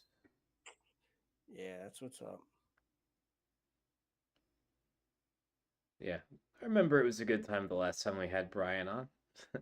Yeah. Just roll a clip of that. Yeah. He was talking about all the bands that he traveled with and all that shit. Yeah. How about now? Perfect. There you go. We see you, we hear you, you're looking good. Oh shit, this sucks. Is it gonna work? Can you hear us? Oh, dude, I can't tell if this is working or not. Well, we see and hear you. I don't think you hear us. How about now? There you go. I see me on delay. I don't know if that's. Can you hear us? us? Shit, this sucks. Yeah, if you could possibly mute your TV or whatever you have us up on. I can hear y'all, but it's like on delay. Yeah. There's like a super delay. I see me on delay. Yeah. Yeah, it's like super delayed. Are you listening to us through Jitsi or are you listening to us through Facebook? Okay, I've got my TV muted, but I can't hear anything on this end. Damn. Have you tried turning up the volume? It's like complete silent. I don't know what to do about that. Turn up the volume.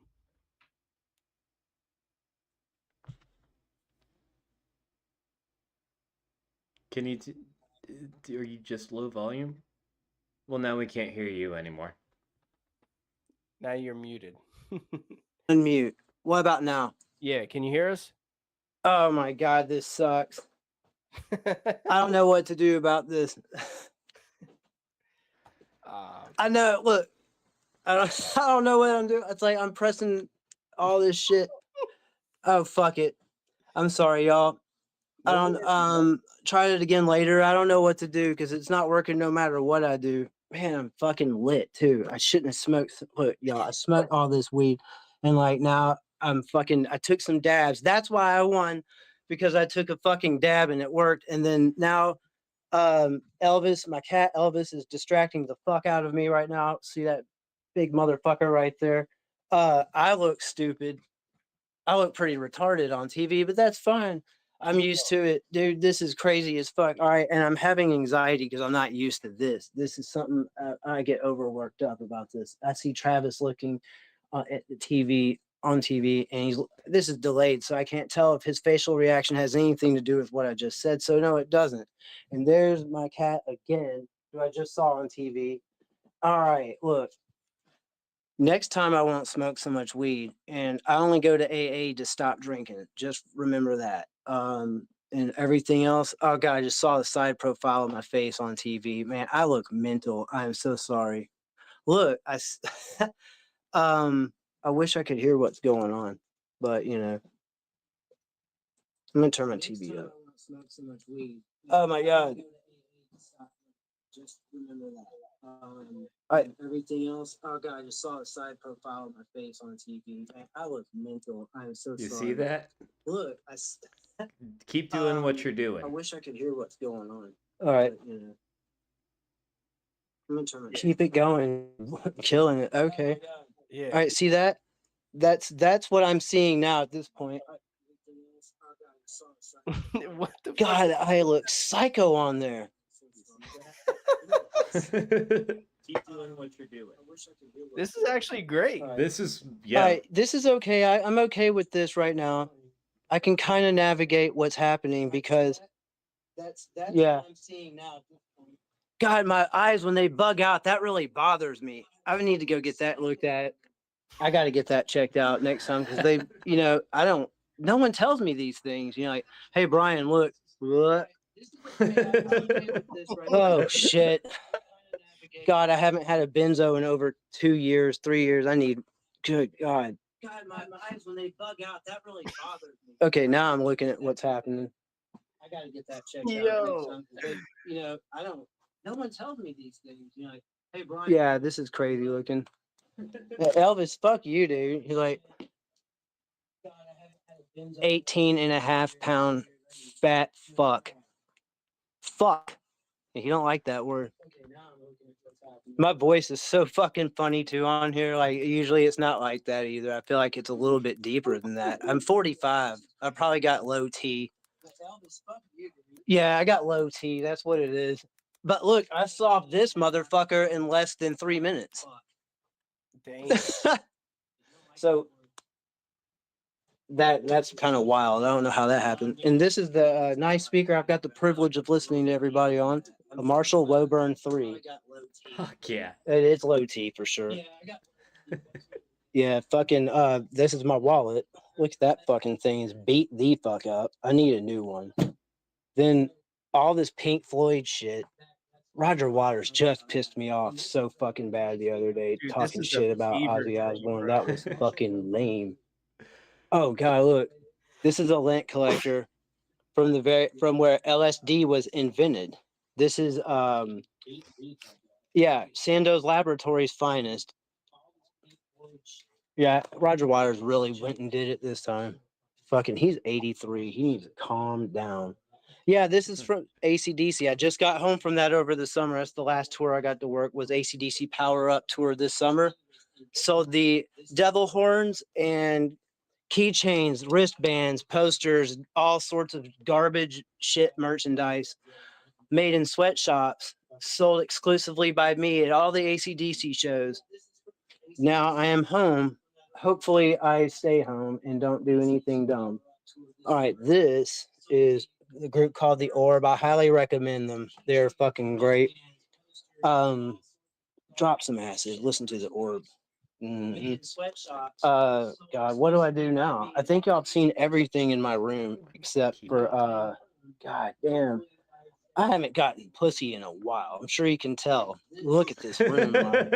I need to get out and get the fuck out of here. Oh God, why did I say that? But that's fine. That's fine. I'm okay with that too. It's that low T thing. We'll get that fixed soon, I hope. See this dude? That's Elvis again.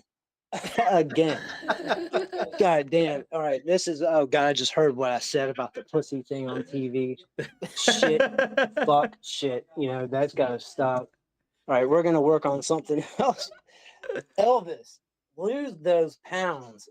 Oh, fuck. All right. We're going to get some water right here. I'm getting a little bit parched. I imagine so. Mm. All right. Let's see. Now, what are we going to talk about? Is this dab thing right here? I need to take one. But, you know, is this 15 minutes ever going to end? You know, that's fine if it doesn't. Oh, well, I'll navigate through that too. But shit.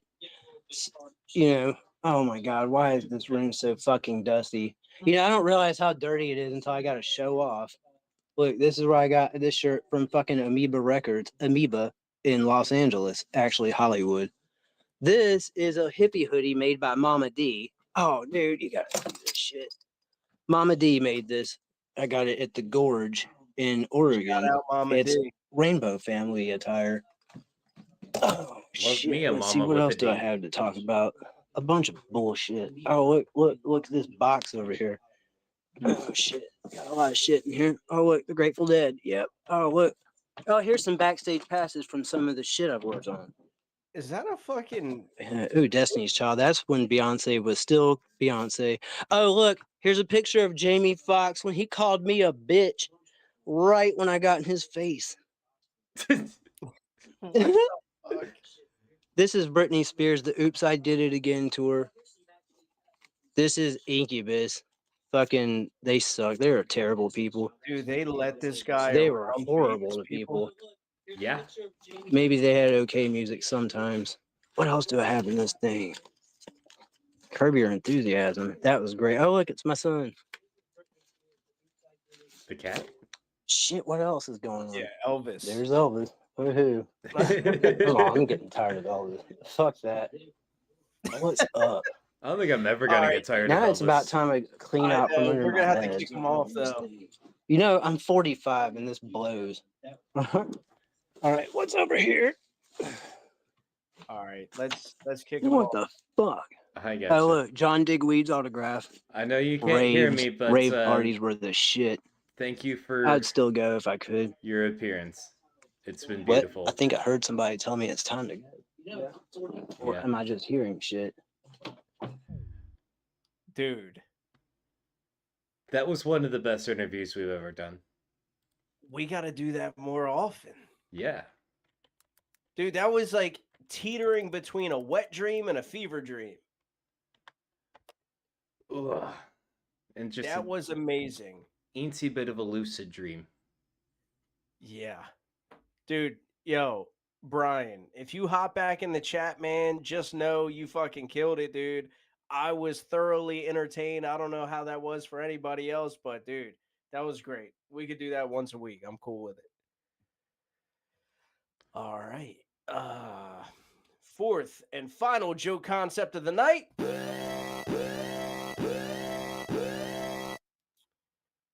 A haunted house, but All right, let's see.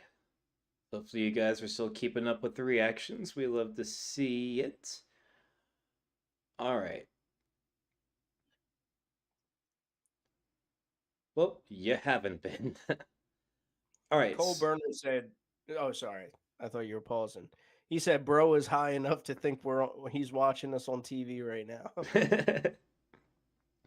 All right, so first joke from Phil Lombardo. Phil said, "A haunted house, but Marlon Wayans isn't in it. What a shame." That was good. Next we have Cole Burner. And oh wait, no, that's the one that you just read. And next we have Juan Sancho Villa.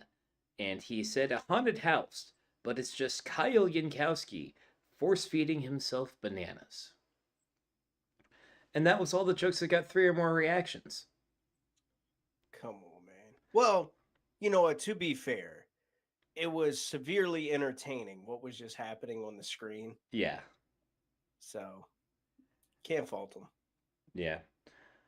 All right. I'm just just because there was only 3 of them. I'm gonna read off the ones that at least got 2 reactions. Um, Next we have Andy Dellinger, and he said a haunted house, but it's Brian showing us random shit around his house. Yo, honestly, you can't beat that. No, That's great timing for that joke. Yeah. And now we have one Sancho Villa, a haunted house, but it's just Steve from Blue's Clues saying that he's disappointed in you. Damn. Ooh. From Kerner Steve, not the one from Blue's Clues. He said a haunted house, but it's just the hood in Chicago at night. Yeah. From one Sancho Villa, a haunted house, but it's just a tour of Brian's house. Same concept. That actually came before the first one that I read off. Oh, really? Mm-hmm. Damn. A haunted house, but it's all the this one is from Blazing Nana. A haunted house, but it's all the ghosts that are naked men shaking their ghost junk at you, trying to get a handy, but your hands can't grab them because they're ghosts. Terrible. Damn, freaky Nana. And from Andy Dellinger, a haunted house, but it's just the CWG IT guy. Just me. All right, and now that was everything. That's fucked up. So let's hit her with a refresh there and see how clear the winner is. No, Juan Sancho's came second. Did it? Well, either way, that wasn't the winning comment. The winner with 4 reactions was a haunted house, but Marlon Wayans isn't in it, and that was Phil Lombardo. All right, cool. Phil, stand by. You are getting a link. Yep, and then right after Phil will be Offender, and Offender's got some stuff to say.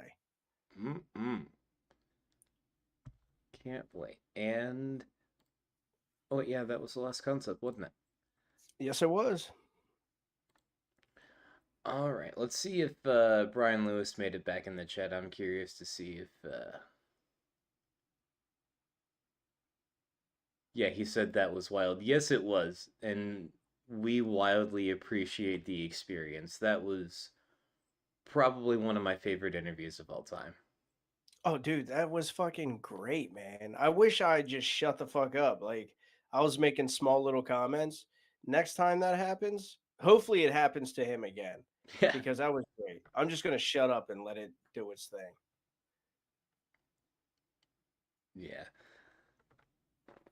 I don't know. It was fun. Apparently, he got one thing. I forget what it was, but never mind. What is up, Phil? It looks like he's in a haunted house right now. Yeah. Haunted house, but it's just Phil's forehead. What's happening? What's up, bro? You're having better connection issues on this than you did Kyle's podcast.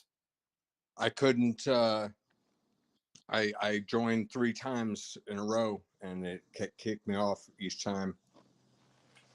Yeah, what happened there? I don't know. I had bad service over there. When I reschedule with them, I'm gonna go somewhere with a heavy connection just to make sure.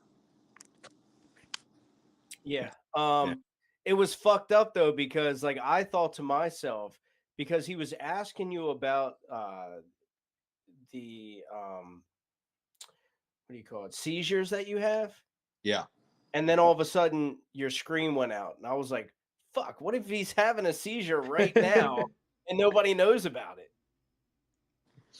Oh boy.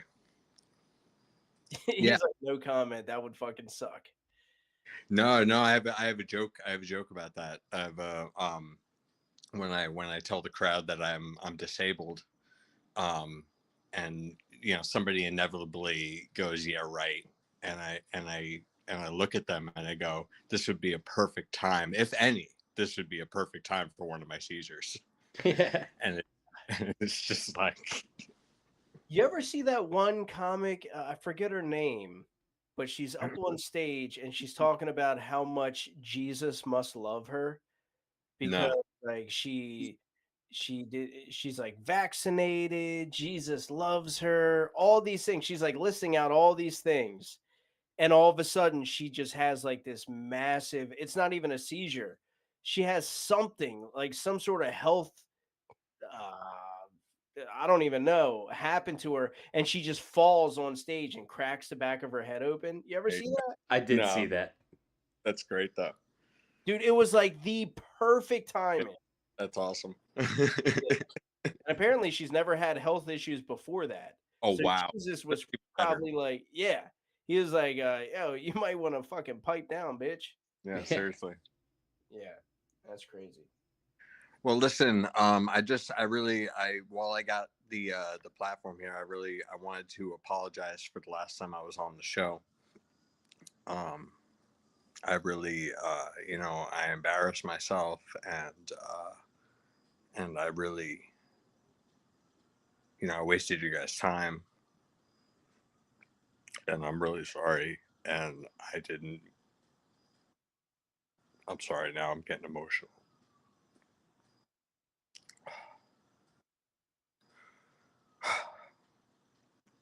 Look, Freezy's a really funny guy. I knew it. I knew it. I was waiting for Freezy to come out of your mouth. Yes. Yeah, it's He's okay. just so fucking funny. It's okay. It's all right, man. I'm sorry. Not everybody can see his creative genius up front. You know, It was light that was blinding me at first, Yeah. It's too bright. Like a red light, right? Like a bright ass stop sign. Now you do good, man. You got actor in your blood for sure. You hurt me for a second. I love acting. I've been acting my whole life. Acting straight. Yeah, I mean, where do you get your practice, right? Mhm. Yes, Daddy, I love pussy. I love it. Yeah. My dad actually, like, legitimately, one day he comes up to me and he goes, "Phil, don't you like girls?" I'm like 15. I'm like, "Dad, I just haven't had a girlfriend in a while." He's like, "Oh, I was just making sure, man. Like, I'm not your bro, all right? I'm your son." And Yeah. he talked to me a lot like that. Was he being for real? Well, he was half. I don't know. It's hard to discern the real line. Yeah. I didn't know if he had a sense of humor or not. Oh, he's got that's part. The problem is that he's got too much of a sense of humor about, like, it's just, when I saw The Matrix when I was like, I saw it when it came out, but then I saw it when I was like 13 or 14 or something like that. And it really got to me. It really, pushed me over the edge there. And I came up to him right afterwards and I was like, "Dad, I don't know how to put this, and you're the only person I can say this to, because, like, anyone else is going to try to commit me or something. I don't know. It's just weird. I feel like maybe the world isn't real, in general." And he looked at me, and I'm like 14, maybe 15. And he looks at me and goes, "Took you a while." I'm like, "What did you just say?" He's like, "I just thought you might have had that came to that conclusion a little earlier. I don't know." And I'm standing there. I'm like, in my head, I'm like, what I was looking for was, no, of course the world is real. Of course. I mean, you kidding me? I needed some kind of structure, something. But no, I got like a jest, like took you, okay. That was like your Shutter Island moment. Oh boy. Like he's not even really your dad. He just fucking. I actually have a really horrible like I mean, it hasn't happened in a long time, but I had a long running bad trip, a scenario where my dad was like an actor that replaced, like, my stepdad was my real dad. I had this whole fucking crazy thing lined up in my head. It was So, horrible. guys, we learned tonight that Phil Lombardo has schizophrenia. Maybe. Can't confirm nor deny. Hey, what's the just to change the subject real quick? What's the oh wait, no, there isn't any more Joe Concepts, right? Nope. You got the last one, bro. Cool. So how you feeling? All right, dude. Yeah, you passed your test? Nope. All failed right. it. I failed it. Nice. Yeah. Yeah. Yep. Don't worry. Now you just get to study that book again. That's awesome. Oh yeah. It's a nice fun, man. Yeah, so cool. Put my family and $260 more in debt, and yeah, it's fun. Yeah, that's what I'm talking about. Yeah, shit's just been overwhelming lately, man. I just try to comedy. I just try to do that about it. At this point, you should really just cheat on that test. I feel like I could. Yeah, fuck it. To cheat on it, because it's not like you're not. It's not like you didn't learn this shit. You're gonna have it when you're in the job. You're gonna have it in your brain. But for the test, just to get it over with, like, I mean, come on. Because the way that it's set up. Oh, go ahead, Travis. Just for context, Harmon calls his wife the test. Yeah. Yeah. So should I cheat on the test? Well, the fact that you keep failing means a different thing now. So yeah, I keep failing that test too. Yeah. Actually, that sounds bad. She's gonna watch this and be like, "What the fuck does that mean?" And honestly, I don't know what it means. I was gonna eventually ask you, like, what really, I can't figure it out myself. What I thought I meant was like not meeting expectations, like forgetting to take the trash out or something like that. But when I said it, it sounded way worse. Yeah. So I was like, no, reverse. Let's do a Uno reverse card on that one. Yeah, but yeah, life's been lifing, dude. Well, listen, I'm happy you guys are, even though you got your shit going on in your own. I know, Travis, you were saying you're going broke the other day, and you're having your shit with your test. Like, you can actually still do this on Thursdays. That's really cool of you guys to do, because that's not necessary by any means. You know what I mean? You're right. I feel like it kind of is, though, because if it wasn't this, I'd be seeing what the barrel of my shotgun tastes like. Yeah.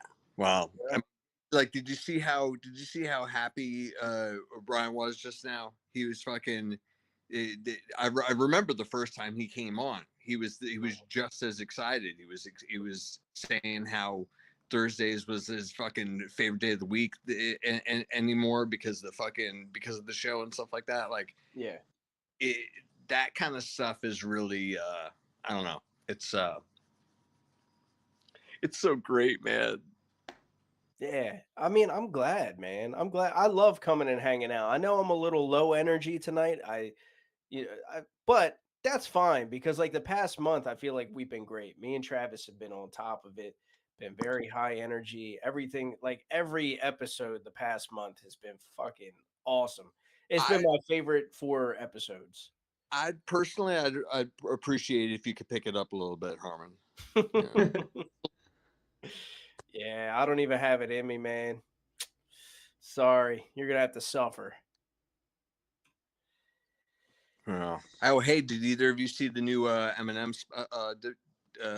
documentary? Stands? No. No. Worthwhile if you like him at all. I can't tell if this is a bit or not. No, not at all. No, it's very good. I liked one album that he put out, but yeah, that's about it. Which album? He's the only good I one. don't even. The Eminem show. Mm-hmm. Oh. Hell yeah. No, I don't even mean his music, just him in general. If you like his what do you call his whole act? It's an interesting depiction of him. But it's a documentary, you said? Yeah. Huh. I'm gonna have to check it out. Got crazy fans. Fuck yeah, dude. Because he can't take a shit in the bathroom without someone standing by it, you know? His words, not mine. Yeah, I mean, he's gonna call him a lawyer and file him a lawsuit and smile in the courtroom. I'm tired of all of you. He don't mean to be mean, but that's all he can be, you know? Because he is whatever I say he is. And if he wasn't, then why would I say he is? Hilarious. You guys came off like, oh yeah, we only like a little bit of his, just a little bit, and now you guys are the only ones courting him, and I. Just to put it out there, I never said I only like one album, but I do agree that his best album was the Eminem show, for sure. He's got a few good songs on some other albums, but like as like an album in its entirety, that's the only one I can play front to back. Mm-hmm. Agreed. All right, man. Well, that has been our 15 minutes. Get the fuck out of here. Thank you very much. Peace. Perfect. How he prompt. left exactly like I wanted him to. Yeah. All right. So you know what time it is? It's time to bring on our closer. All right. I forgot that I hadn't sent him the link yet. Mm-hmm. All right. And he's got a little bit of news for y'all. I cannot wait to hear, because whatever this news is, I don't think that I even know. You about to find out. Who, buddy? All right, Jake, if you got the link, do the thing. And he did. Man, he's quick. We don't see you yet, Offender. Yeah, the connection's getting there. Let's be patient. Okay. Yeah. He's Couple all the way out. internet gods, give me some grace. Yeah, he. All right. So here's what I'm gonna do. We're gonna redo. All right. All right. That works. Yeah, guys. Also, sorry for the low energy tonight. I'm just not with it. But I'm glad to be here. I'm not like depressed or anything like that. I was making jokes. I'm not gonna fucking kill myself. It's just been a week, man. But it was still a fun episode, and Brian came on and fucking killed it. Yeah. Yeah, hopefully when Offender gets back, it won't sound like we're trying to listen to him while he's inside of a porta potty. I can't tell if you're frozen, Harmon. Oh, yeah, it was you. It was me? I don't know. Maybe it was me. I don't know.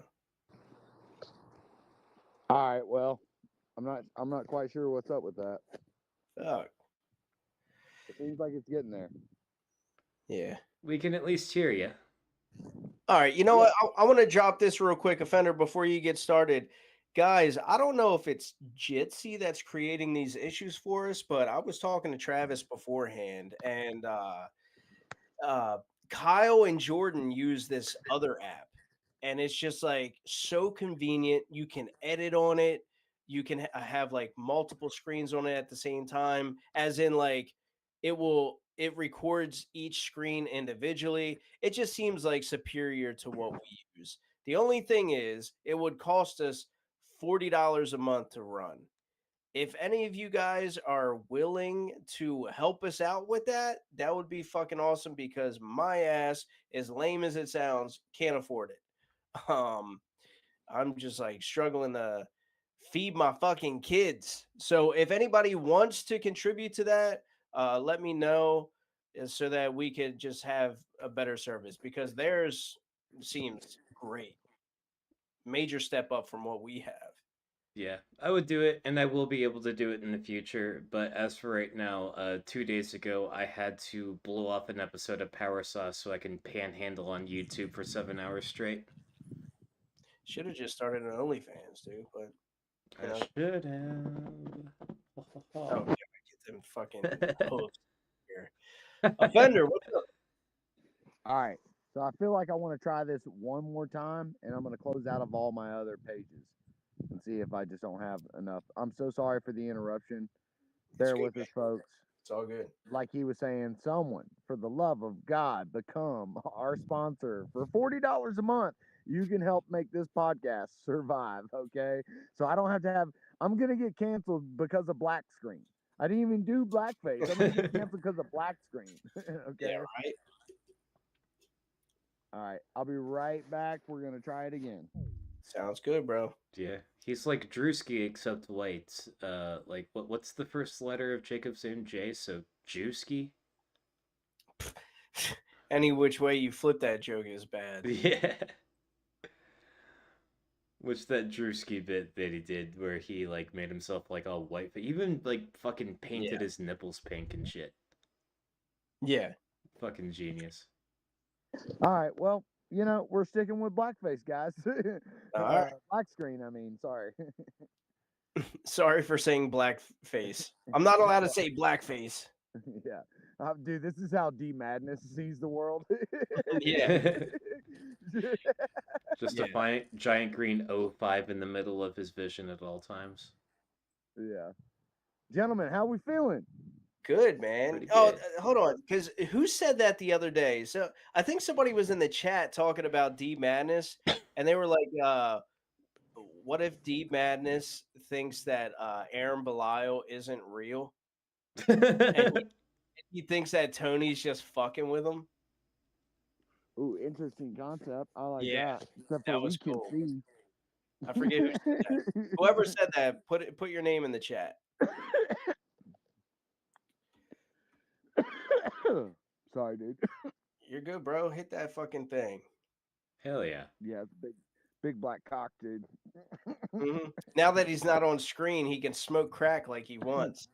No, you guys are just playing. It's like one of those tricks where it's like the crowd makes them think they disappeared. You know what I'm talking about? They sit Oh in a yeah, I've chair, seen that. The kids get and all they're like, freaked out. "Oh my god, Yeah, bring that's him a good, back!" that's a good prank. I mean, if you're a dumbass. Yeah, but I've seen them. I've if seen you're them do it to joining a kids. cult. I've seen them do it to You kids, know? and the kids like freak out because then they like act like they're next to them and they take a picture, but they already took a picture previously of them without Empty them in the there. chair, yeah. Yeah. It's a good prank. Yo, I wouldn't do it if- to my kids. That would fuck you up. If you're a dumbass. Yeah. What Cat Williams say? You try that shit on my kid, he'll fucking punch you in the face. I'm calling my daddy. I don't remember that. Yeah, it was Pimp Chronicles, something like that. Yeah, back in the day. Travis, man, what's up, dude? Man, I'm just chilling. Full-time job, full-time school, 2 podcasts, living the life, no days off. It is what it is. Hell yeah. That fucking V in that shirt go higher than your credit score or what? I mean, the bar is pretty low. Yeah, it goes lower than your standards. I'll tell you that. It's Hey, dude, speaking of lower standards, what about that higher vibrations, lower standards podcast? You know, old Kyle and Jordan fucking kicking it out. I love it, dude. I love it, man. Talking about life, fucking trying to bring the good vibes. That's fucking sweet as fuck. Oh yeah, man. They do a great job. Hell yeah. That last guy had me almost in tears, dude. Which one? Phil Lombardo. Oh yeah. I was like, holy shit, who knew that we're about to have a fucking Black Couch Oprah moment here, you know? Let me fucking break out the tissues and the baby oil, you know? You never know with those celebrities. Yeah. Especially You know, Oprah. I feel like we got our own crew of golden ticket winners, to be honest. Kind of. I mean, Pretty we got much. Cole Burner, we got Freezy, I mean, we got Phil Lombardo. I think it's fucked up that you threw Cole in there first. He's in a wheelchair, dude. It makes the most sense. I mean, Just like I an mean- airplane, wheelchair boards first. Can't walk seems like a good one to mention first, dude. Yeah, you're right. I mean, Freezy's mentioned in there, and he's not even disabled physically. Well, be determined. visually, he's visually. Yeah, to be determined. Yeah, nah. Mad love to you, Freezy. Don't send me hate mail. Yeah, there was actually I was mentioning to people that there was a special thing that wanted to be talked about on this podcast from you tonight. And I don't know how to segue into that. So I'm kind of Alright, I got it you. out there for you. I got you, folks. It's about time we start taking CWG serious. And if we're really going to be a cult, first rule in cult world is you got to all dress the same. So we have compiled a list of our first inducted recruits, our day oneers, our number one believers, our never gonna stoppers. And Harmon is going to name off the 11 people. Well, I'm one of them. No, we got 12, right? We got 12 all day. I'm one of them. Yes. Yes. All right. So Harmon, please do the honors of mentioning the first ever recruited day oneers, number one believers. Take the stand, sir. Yes, and thank you. Thank you, sir. Just to stand corrected, I am going to list the people who were recruited that I chose, but Offender has paid for. Okay. So Yep, that's right, bitches. You're all mine now. I own your souls. So first and foremost, I think the person that should have a Comedy Writers Guild shirt, pretty much more than anybody, is my man Travis. He does not have one yet. So Travis, I already talked to you earlier. I got your address and everything like that. So Offender will be gifting you. I don't know if he'll be gifting you. You might owe him something. from That's the fair. sounds. That's fair. But you'll be getting a shirt, and that's like also a thank you for everything you do for the podcast, man. I know, I wish I could do a lot more for you, but I really appreciate it. No, it's all good. I can't wait to wear it to school and bully the other kids into scanning the QR code on the back. That's how we get more cult members. Mm-hmm. Well, I just am so glad he said that versus do a school shooting. Oh, jeez. I mean, I'm like, that would be bad for our brand, dude. Don't do that. there's some jokes about that, but the FBI doesn't have a sense of humor. Yeah, really. Yeah. What they say about bad publicity? But anyway. Bad publicity gets you fucking swatted in this case. Yeah. So our second person up is Dan Zilla Drums. So Dan, you will be receiving a joke. Yep. You will be receiving a Comedy Writers Guild shirt because you do not have one. And now, this isn't talking bad on AK because we all love AK, but Dan is the number one person who's been on the podcast. Second runner up is AK, and AK will be receiving a shirt as well. Boom, boom, boom, boom, boom. And we wouldn't have this guy if it wasn't for AK. We have our good friend Talmadge. Talmadge was mentioned in this episode tonight. I don't think he's watching right now, but that's okay. He is always editing videos for us and does a fucking amazing job at that. So Talmadge, you will also be receiving a shirt. Then we have our African-American correspondent, Joffrey Warren Featherstone. Yeah. So Joffrey, you will be receiving a shirt as well. Then we have Freezy. Okay, next we No, come on now, give him some flowers. All right, yeah. I thought it'd be funny to not give him flowers. But no, Freezy's definitely grown, man. Like everybody knows how we met, and he started off just telling his corny ass fucking jokes on Facebook Live. I was the only one watching, but yeah, he's really blossomed and grown into his own self comedically, and I look forward to where he's going to find himself in the future with it. And he does a great Rosie O'Donnell, so we appreciate him on this podcast. Our next person, actually I'll say people, because they come as a package deal. They are my favorite. Oh, come on, dude. Okay, come on, bro. I already know who you're saying. Come on, let's go. They are my favorite comedy duo that come onto the Comedy Writers Guild. I even invited them on for my birthday episode, if you guys remember. But Trey and Lindsay Campbell will be receiving a shirt as well. Yeah, that's CWG's wedding gift. Yeah, Mark. exactly.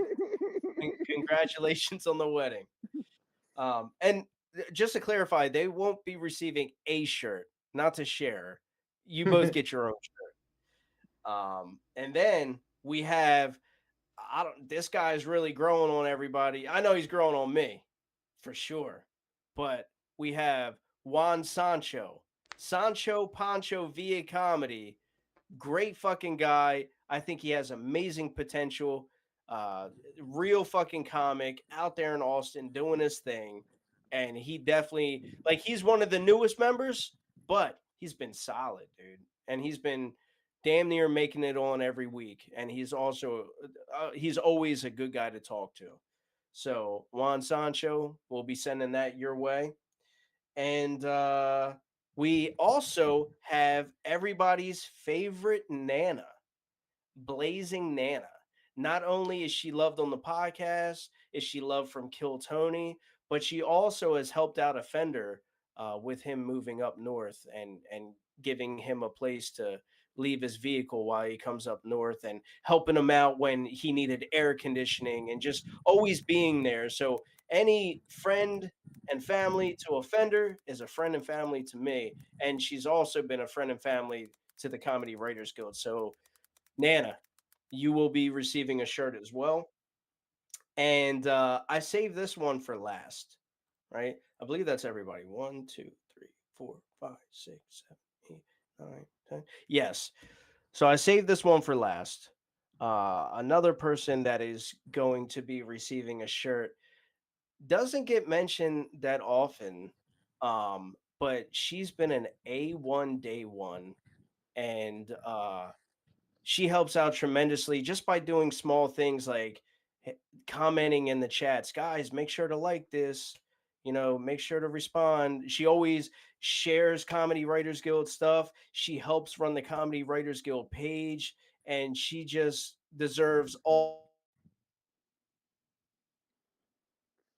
All the what? All the t-shirts, I should hope. that goes. Huh?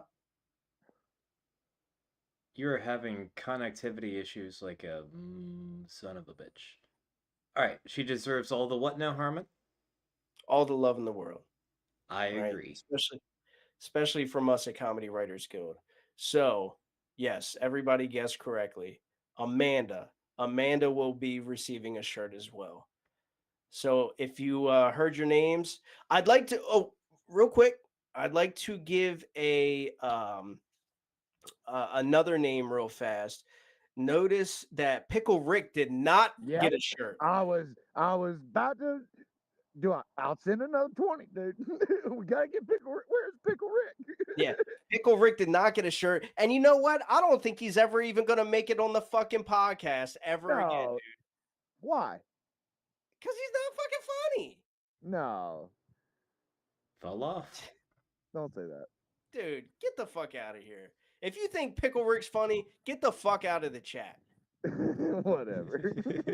I can't even see the chat. This is unfair. I can't even see what these fuckers are saying about my friend, my homeboy, Pickle Rick.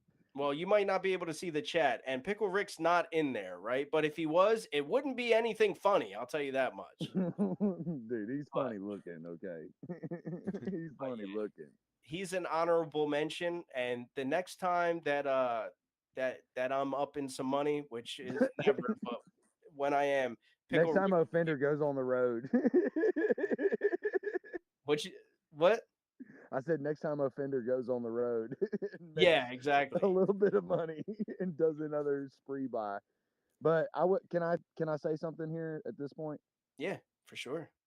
I just want to say this. I know you guys can't see my face, which is probably better because I may start crying.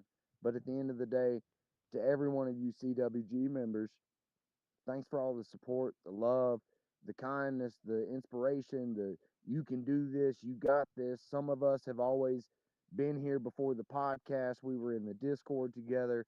And, it's like, to me, you guys had my back when I had nothing. And you believed in me when I wasn't nothing. And even though I'm still learning and growing on how to do this comedy thing, it's all about that journey. And you never forget your first. You never forget your first group of comedy friends. You never forget your first, time in prison. You never forget the first time you ate the honey bun and the first time the guy asked, how you going to pay for that? You just don't forget. And my whole point is that it's an honor and a privilege and a pleasure of mine every Thursday to sit here and get to do this, no matter where I'm at. I mean, look at me. I mean, shit, the podcast is in Alaska right now. It's been in Nashville this year. It's been in Denver. I think I did the podcast when I was in Denver, Yep. And so, like, I'm very grateful for this space and the ability to do this. Harmon, thanks for putting that list together. I really appreciate it. We had said 8 at first, but then the list grows, And yeah, Pickle Rick, you should have been here, okay? If you'd have been here, you got a t-shirt. Also, I want to say this too. Kyle Yankowski, you're going to be receiving a poster, the Comedy Writers Guild poster. You'll be getting the one that was promised to you. Travis, there's no way that you don't deserve to have the Comedy Writers Guild poster in the back of your background. Fuck so yeah. one's coming to you as well. Thank you. You're going to be getting the fucking poster. And if this is really going to be a cult, I expect everybody, if you're trying to get on this fucking podcast, to be wearing that goddamn shirt. If not, we're going to beat your ass. You're here. Politely. Hell No, yeah. but it's just a big thank you to the whole community. And guys, I'm not the best with money, okay? But I'm going to say this. At the end of the day, life is all... I could die tomorrow. I'll be happy as hell to know my face is hanging on the back of Travis's wall, so he has something to actually beat off to. Well, it's funny, guys, because Offender got one of his first checks in a long time because he's up there hustling, working his ass off, working like 120 something hours this week, and he was like, "Man, I want to do something big for the podcast," and I was like, "Dude, that's fucking amazing, thank you." So he was like, "Listen, you send me how much it's going to be," and of course we did it, at cost because it's Offender. Yeah. So he was like, "You send me," and then when I sent him, he was like, "Oh, that's it. Oh, perfect. So we have that. I have enough money to pay for that and 2 hot Asians at once." And so that's what he's blowing his entire check on, guys. Let's give it up for Offender. Yeah. Everybody, make sure you get your addresses to Harmon. Harmon's going to help you through that process. Make sure you send them your shirt size, shit like that. But for real, guys, I love every one of y'all, man. It's been a fucking awesome shit. What episode are we on right now? 29. I believe. 29, dude. 29, dude. And look how we're growing and becoming a family and shit like that. I love it. And the joke concepts, we got to go through them. So let's get back to what we actually do here. Fuck bitches, get funny. Okay. Let's start from the top. Where are we at? Oh, yeah. So we are at create your own Siamese twins. Okay, so what was the premise behind that though? Like some people, like imagine like Donald Trump and Joe Biden, they would be the Siamese twins. I thought Siamese twins were the same though. Yeah, like they're connected. Conjoined twins. Okay. Yeah, Siamese twins mean something different. That means a person that's just like you. So I didn't understand That's the whole identical concept. I mean, twins. Yeah. I thought Siamese. Oh, so what's Siamese twins? A conjoined. Conjoined. Okay. Okay. Okay. Okay. Conjoined twins. Do we get to choose where they're conjoined? Yeah. Oh, that's the thing. Travis came up with that part of it. Yes, you can choose where they're conjoined. Okay. Okay. Okay. For some reason, Alex Jones is coming up. Okay. Like Alex Jones, this seems like an awful person to be attached to the hip or the butt or whatever. You know, like this motherfucker would not shut up. I'm telling you, man, they're gonna kill us all. You know. All right, so we got Taylor Swift. Taylor Swift and Alex Jones, dude. Wow, I would never think that one.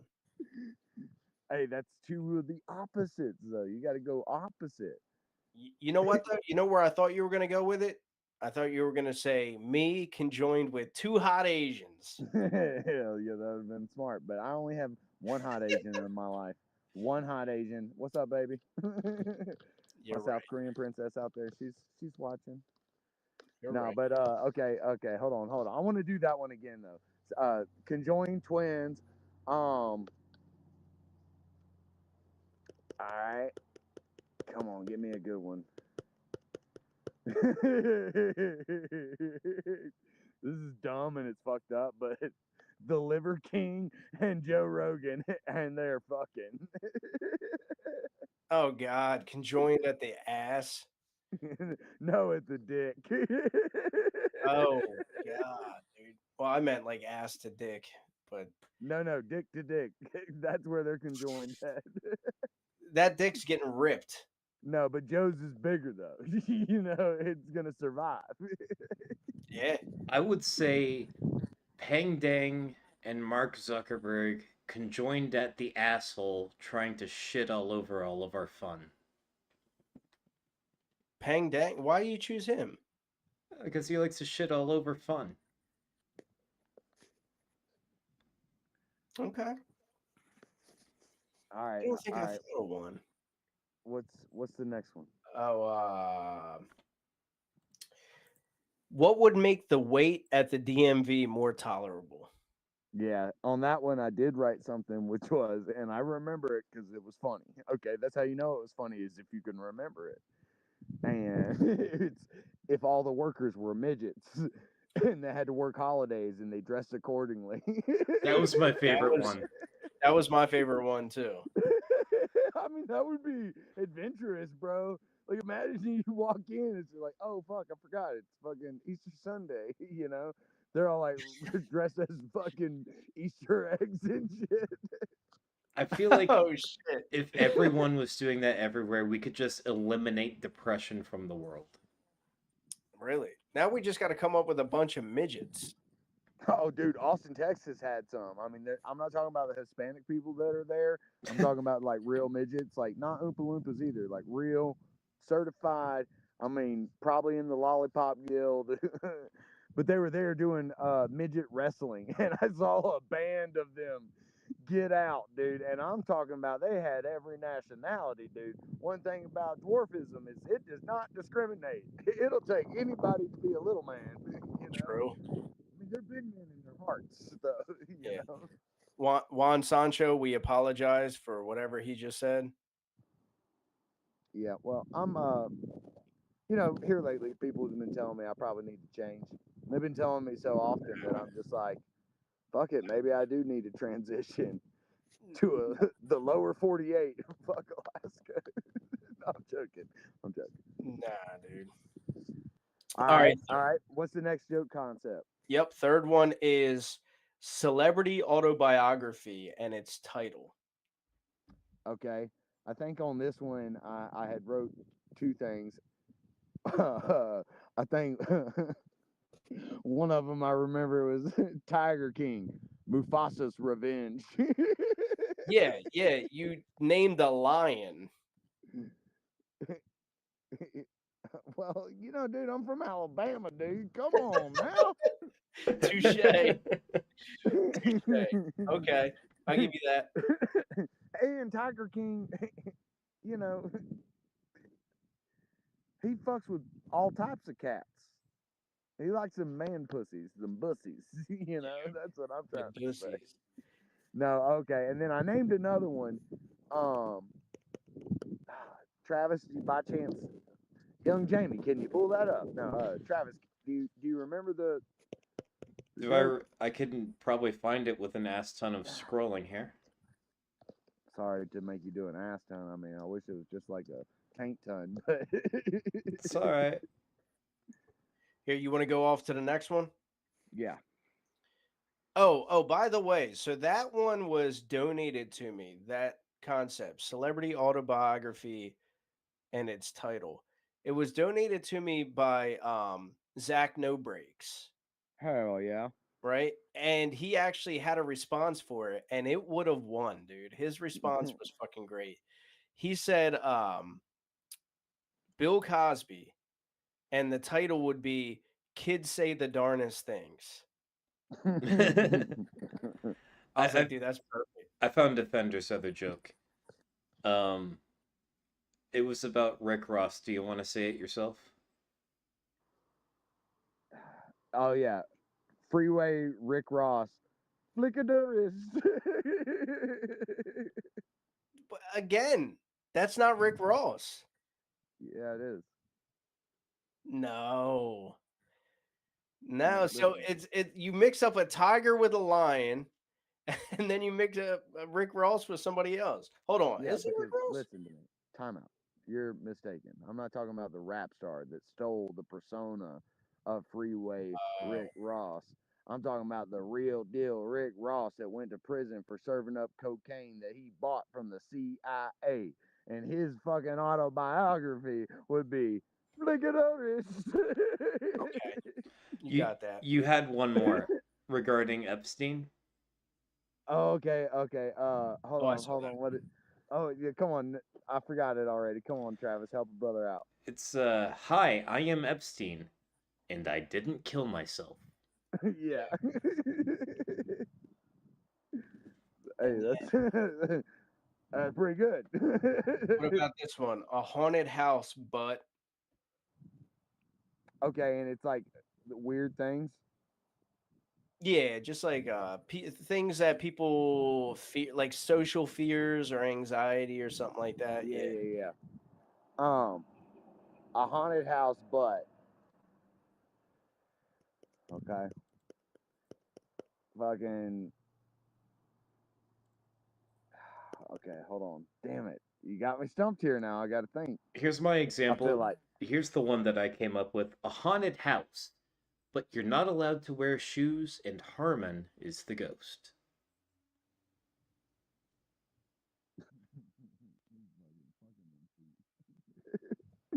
he's fucking them feet. All right, a haunted house, but oh, dude, a haunted house, but you're just like trapped in one of them recall machines, like Total Recall, and you got to watch Sauced in the City. Oh. Hey, look, now I don't know the beef. It's just a joke, people. Congratulations. You just won Joke of the Night. Thanks. Yeah. Fuck yeah. Hell yeah. Well, that was kind of funny.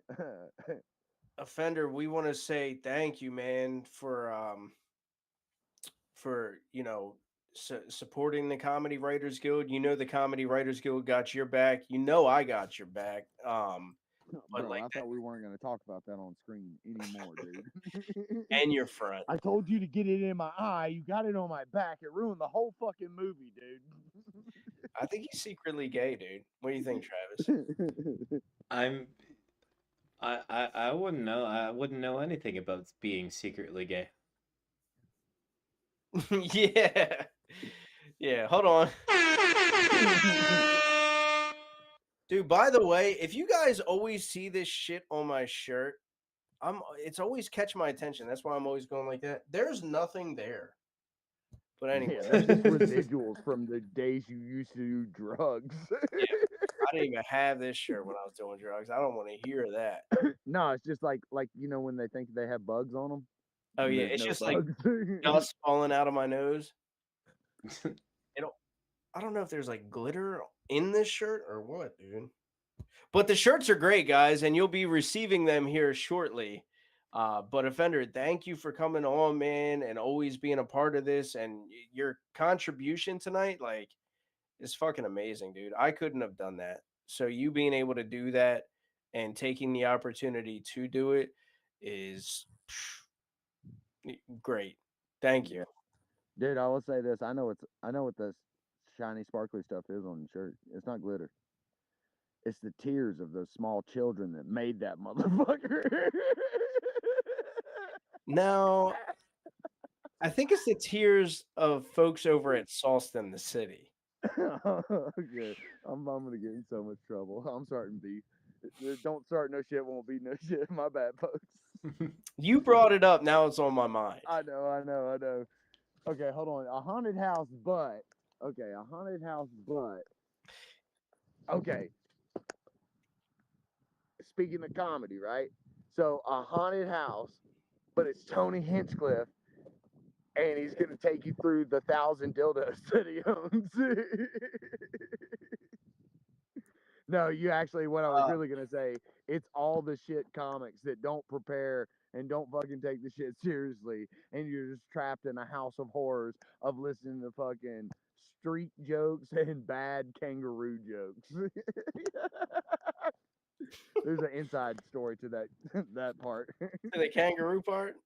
Yeah, there's a guy in Austin. I hate to even do this, but who cares? He's proud of his kangaroo jokes. Let him be proud of them.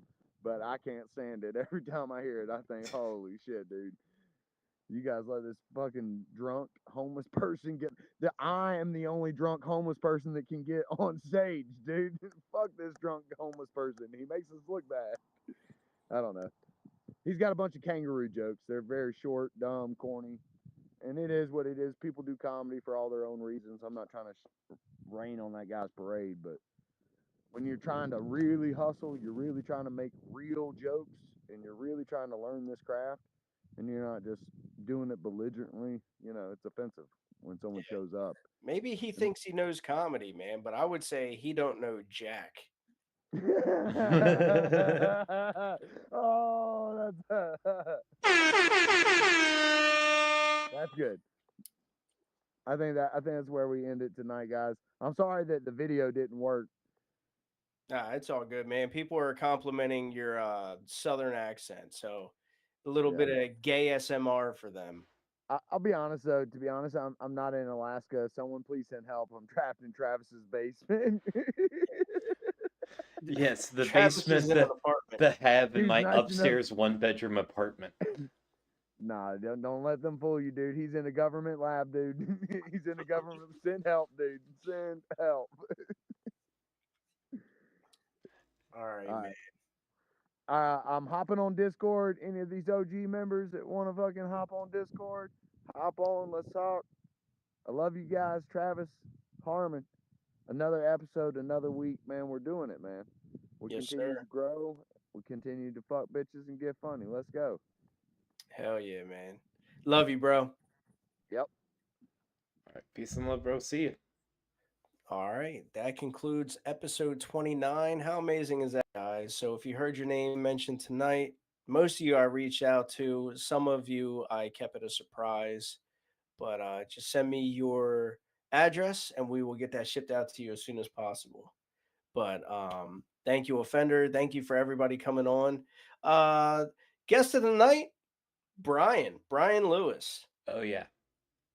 He didn't even need any of our help. He came on and just killed it the whole time. Yeah, I think that we have definitely, out of all the episodes, I think we handled the technical difficulties the best on this one. There were a lot on this one. Mm-hmm. Yeah, we did pretty good. But Travis, anything you want to shout out? Yes, sir. So Once again, Tuesday night, 8 p.m. Central Time. Power Sauce, formerly known as Vibecast, is going to be back. Took a little break from that this week so I could instead play Warhammer Space Marine and Panhandle for rent money for 7 hours, which that was fun, and I actually succeeded on that. So I don't know if you want me mentioning you by name, but guy who helped me out with that, thank you so much. Much love. Couldn't have done it without you. Money just transacted, so thank you. Also, Kill Tony watch party Monday night. I don't know if it's happening. I no longer have the ability to host that, but by all means, join the CWG Discord and host it yourself. I'd love to see that. That's all I got. Yes, sir. I'd like to say go over to the Higher Consciousness, Lower Standards podcast and check out what Kyle and Jordan have going on. And other than that, see you guys next week, or else you're gay. So come back next week, or else you're gay. And we love you guys. Have a great week. Peace. Could you call them a bunch of cocksuckers for me? They're all a bunch of cocksuckers, but they did a great job tonight. That's right. I love you. You brother. did a great job. Love you, Joey.